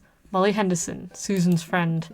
I look over at the penguins and see a determined-looking kid crouching behind a rock. She's hiding just out of sight of one of the employees. Over on the side of the enclosure, I see the door to the exhibit ajar. Was it unlocked this whole time? We gotta stop her before the staff sees and bans our school for life. Hugo looks around. I'll create a distraction. Hugo runs toward the puffin exhibit and addresses the entire room. Everybody, I have an announcement. The whole room turns towards Hugo. Here's a few facts I bet you didn't know about penguins. Everybody just stares at Hugo, confused. Well, this is my shot. I run into the enclosure and am greeted with a cold blast of air. Psst, hey! The girl whips around to look at me. Her nose is pink from the cold. You can't be in here! Neither can you! I try to walk over to the girl, but the ground is so icy that I just end up slipping. I catch myself before I hit the ground, but the girl still laughs at me.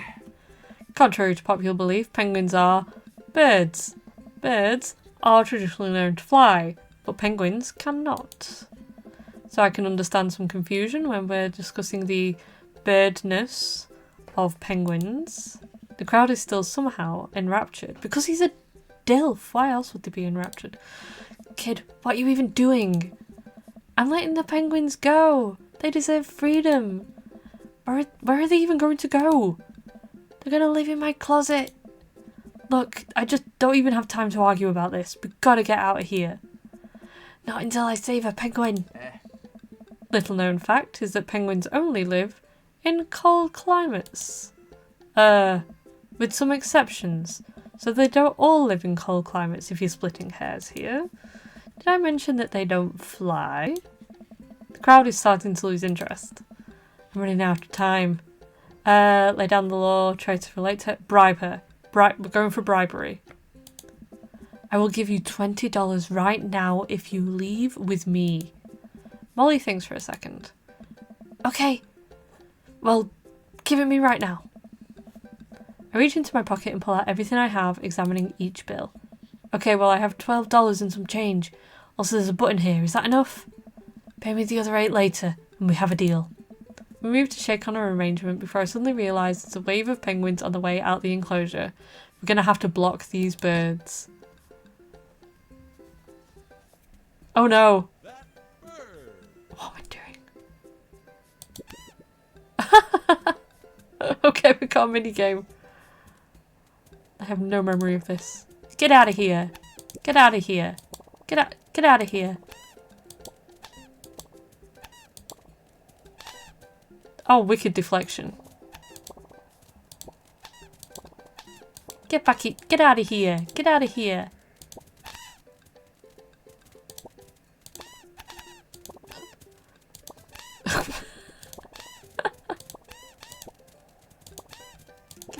No!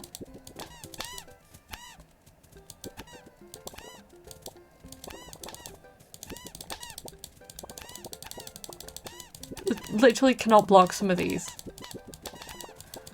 Constant. Ah! Button mash! Button mash!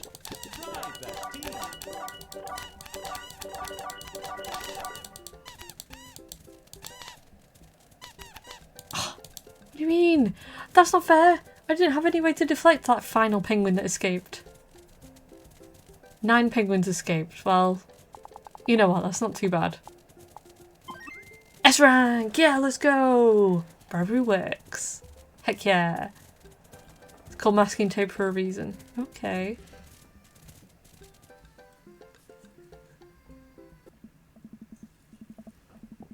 Whew, glad that's over. Just in time too.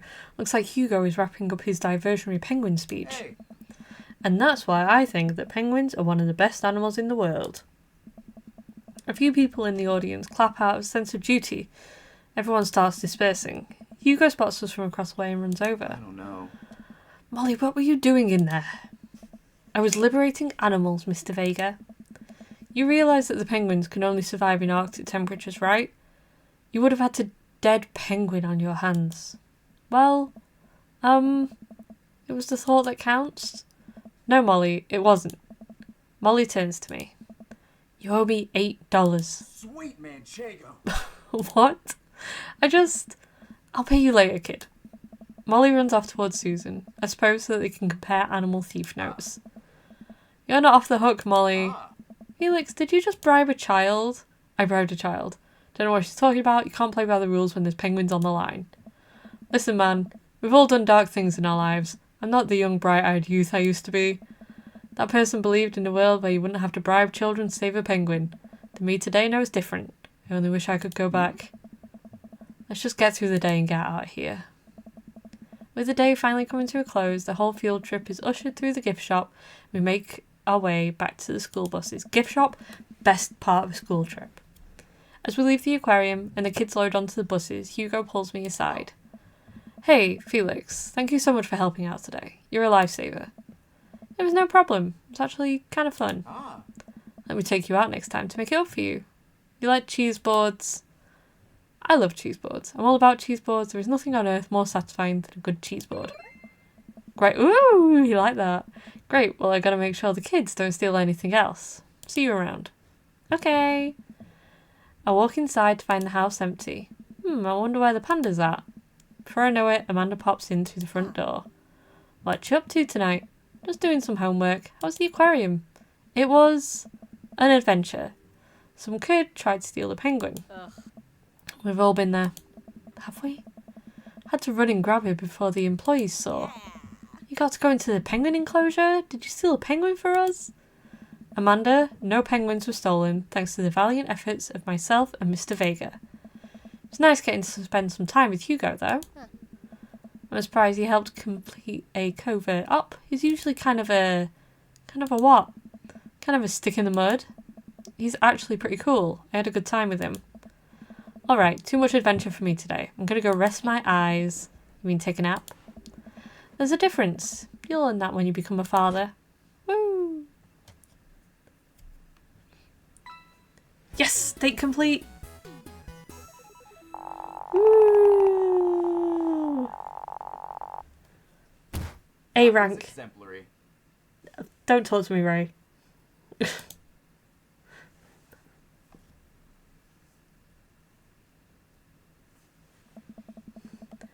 While I'm doing my afternoon word jumbles, I hear the mail truck pull up through the cul-de-sac. I wonder if we've got any coupons today. Nice mail person. Slides a couple letters. A couple of letters in a large yellow envelope through the slot. Takes a couple of tries for them to get it in. Hey, my coupons! Take a closer look at the large yellow envelope. I lightly knock on Amanda's door. She probably has headphones on. Amanda? She yells through the door. What? I have something for you. I'm kind of busy right now. Can you come back later? Okay, just thought you'd want the big old envelope we got from HIA. Immediately, Amanda pushes the door open. Horn Institute of the Arts? I mean, if you're busy, I can come back. Father, please. I hand her the envelope, which she tears open with her teeth. It's probably bad for your teeth. She doesn't seem to hear me. Spits out a piece of the envelope. She pulls out the letter and unfolds it. This room is so cute. I wish my room was cute. And the suspense is killing me. This is her dream school. Amanda's face is unreadable. I can't believe this. Oh, honey. It's okay if you didn't. I got in! Oh! I got in! Amanda tosses the letter aside and gives me a big hug. Congrats, sweetie. That's amazing. I'm so proud of you. She pulls away, looks at the letter again. Oh my god. I really can't believe I got in. Of course you got in. You're a great student. You nailed that interview. Your photography is incredible. Oh. Wait, Dad. I know this one's really expensive and it's so far away. I think for a moment HIA was one of the more expensive schools that Amanda applied to, but I know she's had a heart set on it for the longest time. It'll be tough, but we're going to make it work. Really? Of course. Amanda hugs me again. Thanks, Dad. Okay, sweetie. We're celebrating tonight. Dinner, your choice. Wherever you want. Wherever? Whatever. Whatever. Okay. Amanda and I walk along the bayside, tearing into our foil-wrapped burritos from a nearby food truck. You could have chosen anywhere in Maple Bay. Cost was not a determining factor. Please, Dad. You know I'm a simple gal. Give me a Rito with a view. Can't say I'm mad. Amanda and I sit on a patch of grass and watch ships sail lazily through the bay. And the dorms are right near a bunch of cafes, and there are all these galleries nearby, and there's a discount if you bring your student ID, and Amanda, slow down, you're going to choke on your burrito. I know, I'm just excited. Did I mention that students get their own studio space once they're seniors, and we get all the professional photo editing software for free? It's nice to see Amanda so enthusiastic about HAA, but I wish she wouldn't do it in between bites of a burrito. Well, I taught her to chew her food with the mouth closed. I wonder who my roommate's going to be. Take a survey online and they match you with someone with a similar major and interest. Bet we're going to be best friends. Craig and I were. A good roommate can be a lifelong friend. Don't even get me started on bad roommates. Oh no. I'm just kidding. We didn't have a bad roommate. Our only other roommate was a puppy that Craig brought home one night. Spent a semester fabricating a story about our new foreign exchange students who had really bad cough that sounded exactly like a dog's bark. Carl ruled. Oh, they let you have animals in the dorms if you get a note saying you need one, but I could forge one. I think I'd get a rabbit, or maybe a snake, or maybe both. Would the snake eat a rabbit though? Oh boy, I think I'll leave all that up to you. She's so excited, I don't want to disappoint her, but I need to be real for a second. So, you know I had a talk with Mr. Vega. He didn't tell you about the dumpster fire, did he? What? No. I don't want to put a damper on the good news, but I need you to knock it out of the park these last few months of school, okay? If you really want to go to Horns, we need that scholarship money. I know you can do it. Okay, I promise. I'll try harder. Pat her on the back. Think you can handle a 14-hour drive to come home for the holidays? Gonna be some treacherous ice roads to cross. Don't even get me started on the paranormal occurrences. Well, it'll be worth it if I get to see you. Oh, that's so cute. My eyes immediately well up with tears. Oh, Dad, don't cry. Sorry, I'm just very proud of you. You're all grown up now. You're such a good person, and I hope you know how important you are to me. Dad, stop. You're going to make me cry too. It's too late, honey. It's happening. Dad, I can't get tears in my burrito. It's going to make it taste sad. I pull Amanda in for a hug and kiss her on the forehead. Love you, kiddo. Love you too, Pops. Cute. Dad tip. Go ask your mother. You've got dads. I got dads. Right. Oh, okay. So that you get a heart. Oh, we've got a message. Hey, Felix, what are your feelings about poker beyond hardly knowing it? Oh, my God. Wonderful. Love it. Poker. I hardly know it. Eh, waka, waka, waka. ... There it is. Well, good talk. Wait, I actually like poker. I just saw the joke and I had to take the shot. Please, Matt. I'm a dad. I'm contractually obligated. No, I get that. Anyway, we've been playing weekly poker games and I figured I should send an invite your way. That sounds great. I love losing money. Cool, dude. See you soon. Ooh. I was going to finish up soon. Maybe we'll do this poker thing and then finish up, because let me tell you, I forgot how reading heavy this game is, which is stupid because of course it's reading heavy, but my throat is already starting to feel a bit sore. So I think if we do this poker thing, because I was going to talk to Matt next anyway, so if we do this poker thing and then call it a night, does that sound good? I think that sounds good. I ask, as if I don't have the final say.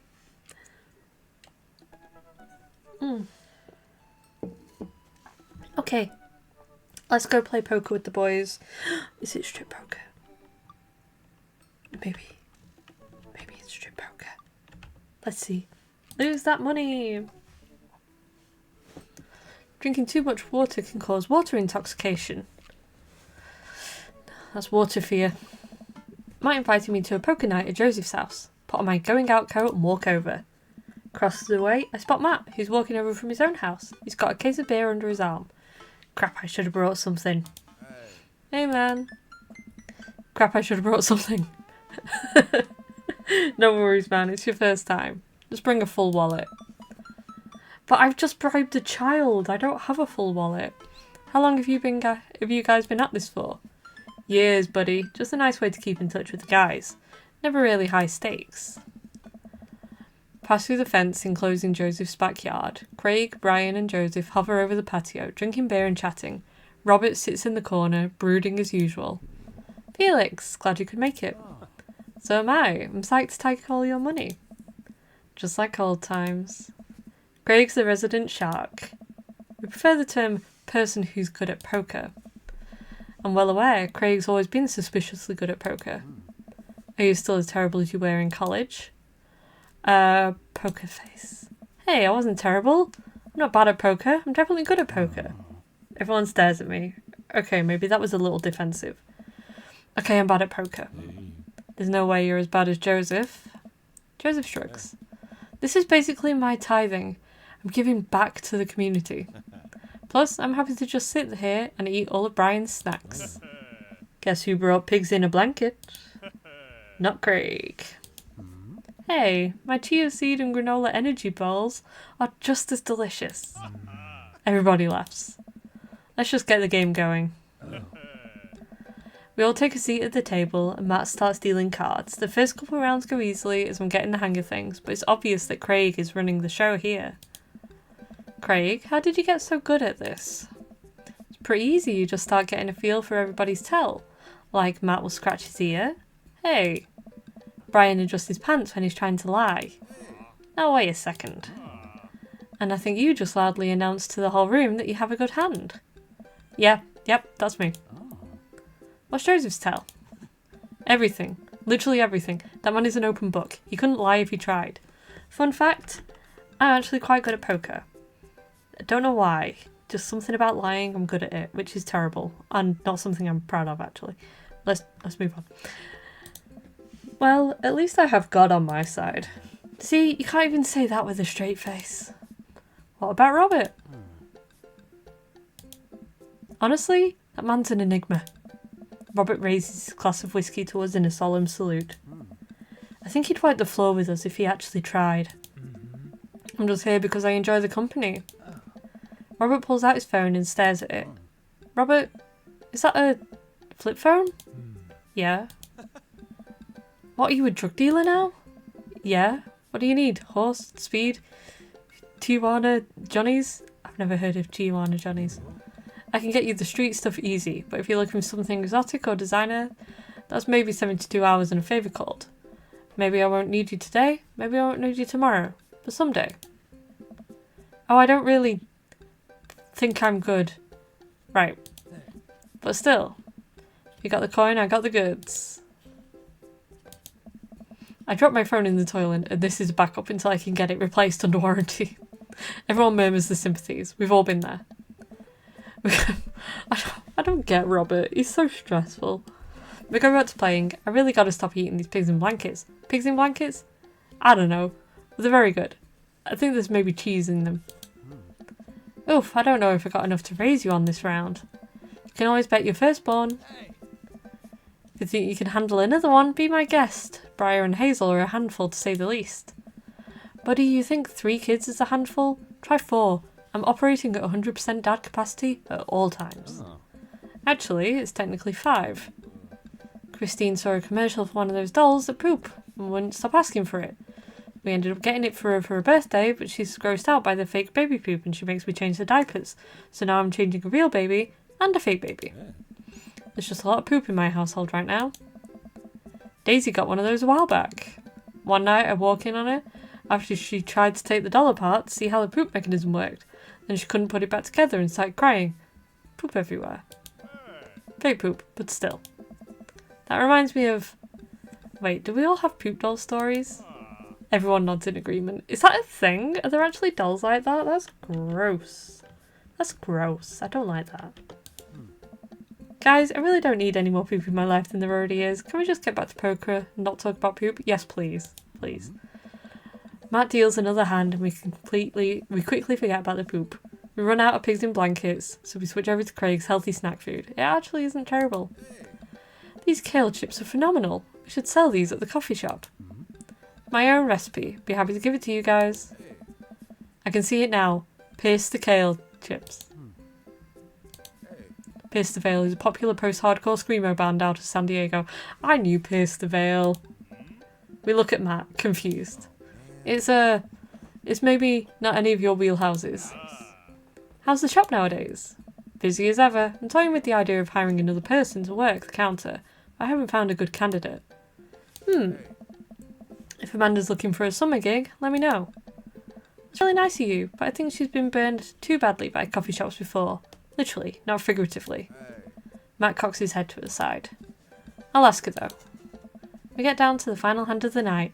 It's Craig in the lead by a landslide. Joseph has long since lost all his chips and is taken to tidying up, refusing any help from the rest of us.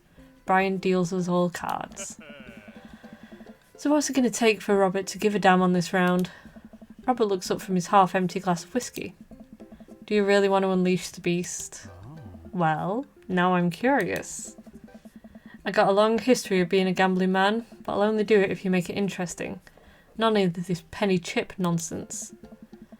I got a Lily's 18-year single blend sitting in my closet right now, but saving it for when River turns 21. But I'm willing to put it up as collateral. Now you're talking my language. He throws the keys of his truck on the table. She's in bad days, but she can still pull a tree trunk out of the ground. Nope. Myself and everyone else at the table immediately folds. Deal the cards, bra guy. You guys sure you wanna... You heard the man. Deal. Brian deals the next round of cards. Craig stares daggers at Robert, who casually sips his whiskey. So I know what you might be thinking. Robert put his old workhorse up for grabs. His only mode of transportation. Time in his life, his only way home. How could he be so sure of his abilities in gambling? Tell you right now, Craig, I wasn't always like this. I was a lot like you. Smart, talented, cocksure of my own luck. Great biceps. Didn't last long though. I lost everything in a game of Pagao in the back room of a Shenzhen tea house. What I thought was a 3-day business trip. Everything. Gone. Clothes, money, identification, you name it. I woke up in a ditch near Jeju Park. Had to make my life new from there. Took me 3 years to beg, borrow and steal my way back to American soil. And in those 3 years I saw the greatest depths of human fear. Loved deeper than I ever had. Lost it all many more times over. I've seen my own death, Craig. I know how I die. It's not like this. So let's make this more interesting. Robert produces the deed to his house from his jacket and tosses it on the table. All I have and all I am. Are you prepared to go the distance? I don't know. Craig wipes the sweat from his brow. He studies Robert's face intently, searching for any sort of tell that he can find. Robert casually sips his whiskey again. I fold. Everyone erupts. Fine, the whiskey is yours. And that's why you don't dance with the devil. So what was it? Were you bluffing or did you have the cards? That's for me to take to my grave, fellas. Next week, boys? Next week. You got it. I'll be there. Sure thing, I almost had a heart attack. Sure thing. It's been very relaxing, and I sincerely doubt I will wake up in a cold sweat thinking about it tonight. Keep working on that poker face, Felix. Look at everyone cheesing. Apart from Robert. Look at these guys cheesing. Cute. Welcome. You've got dads. I've got dads. It's me, dear old friend. Back in the day, delighted to see you've signed up for... Amanda... Oh, we didn't click on this. Amanda, is that you? What are you doing on Dad Book? Why, Felix, I never. We've known each other since business school. How could you possibly confuse me for your amazing and talented and easy to buy things for daughter? Though I am, of course, flattered. You should buy Amanda more things. Amanda, you know I didn't go to business school. I barely even managed to get my degree. Wait. No. Wow. I didn't say that. You never heard that. This is gold. I was a great student, I swear. I graduated at the top of my class because I worked hard and I ate all my vegetables. Totally holding on to this for later. Wait, do you even remember what I majored in? I declined to comment. Cool. Right. So, I think 3.5 hours of talking non-stop is a good place to end it. We will maybe come back to... So, do we have a more... Okay, so we've got one heart with Hugo. And, okay, so the poker thing didn't count for Zip. So, yeah. We will call this here, I think. Let me do another save, just because I'm paranoid. And let's go back to the title. Let's go. And be big. Ooh, surrounded.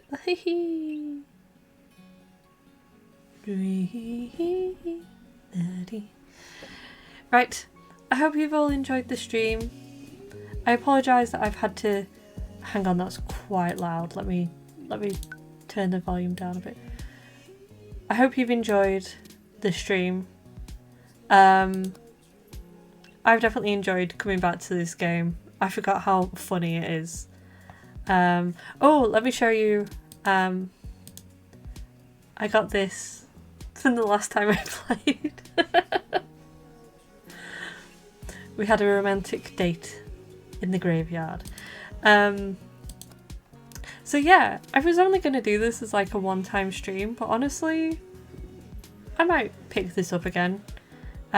See if we can at least do a playthrough that ends up with a dad. But yeah, I hope you enjoyed it.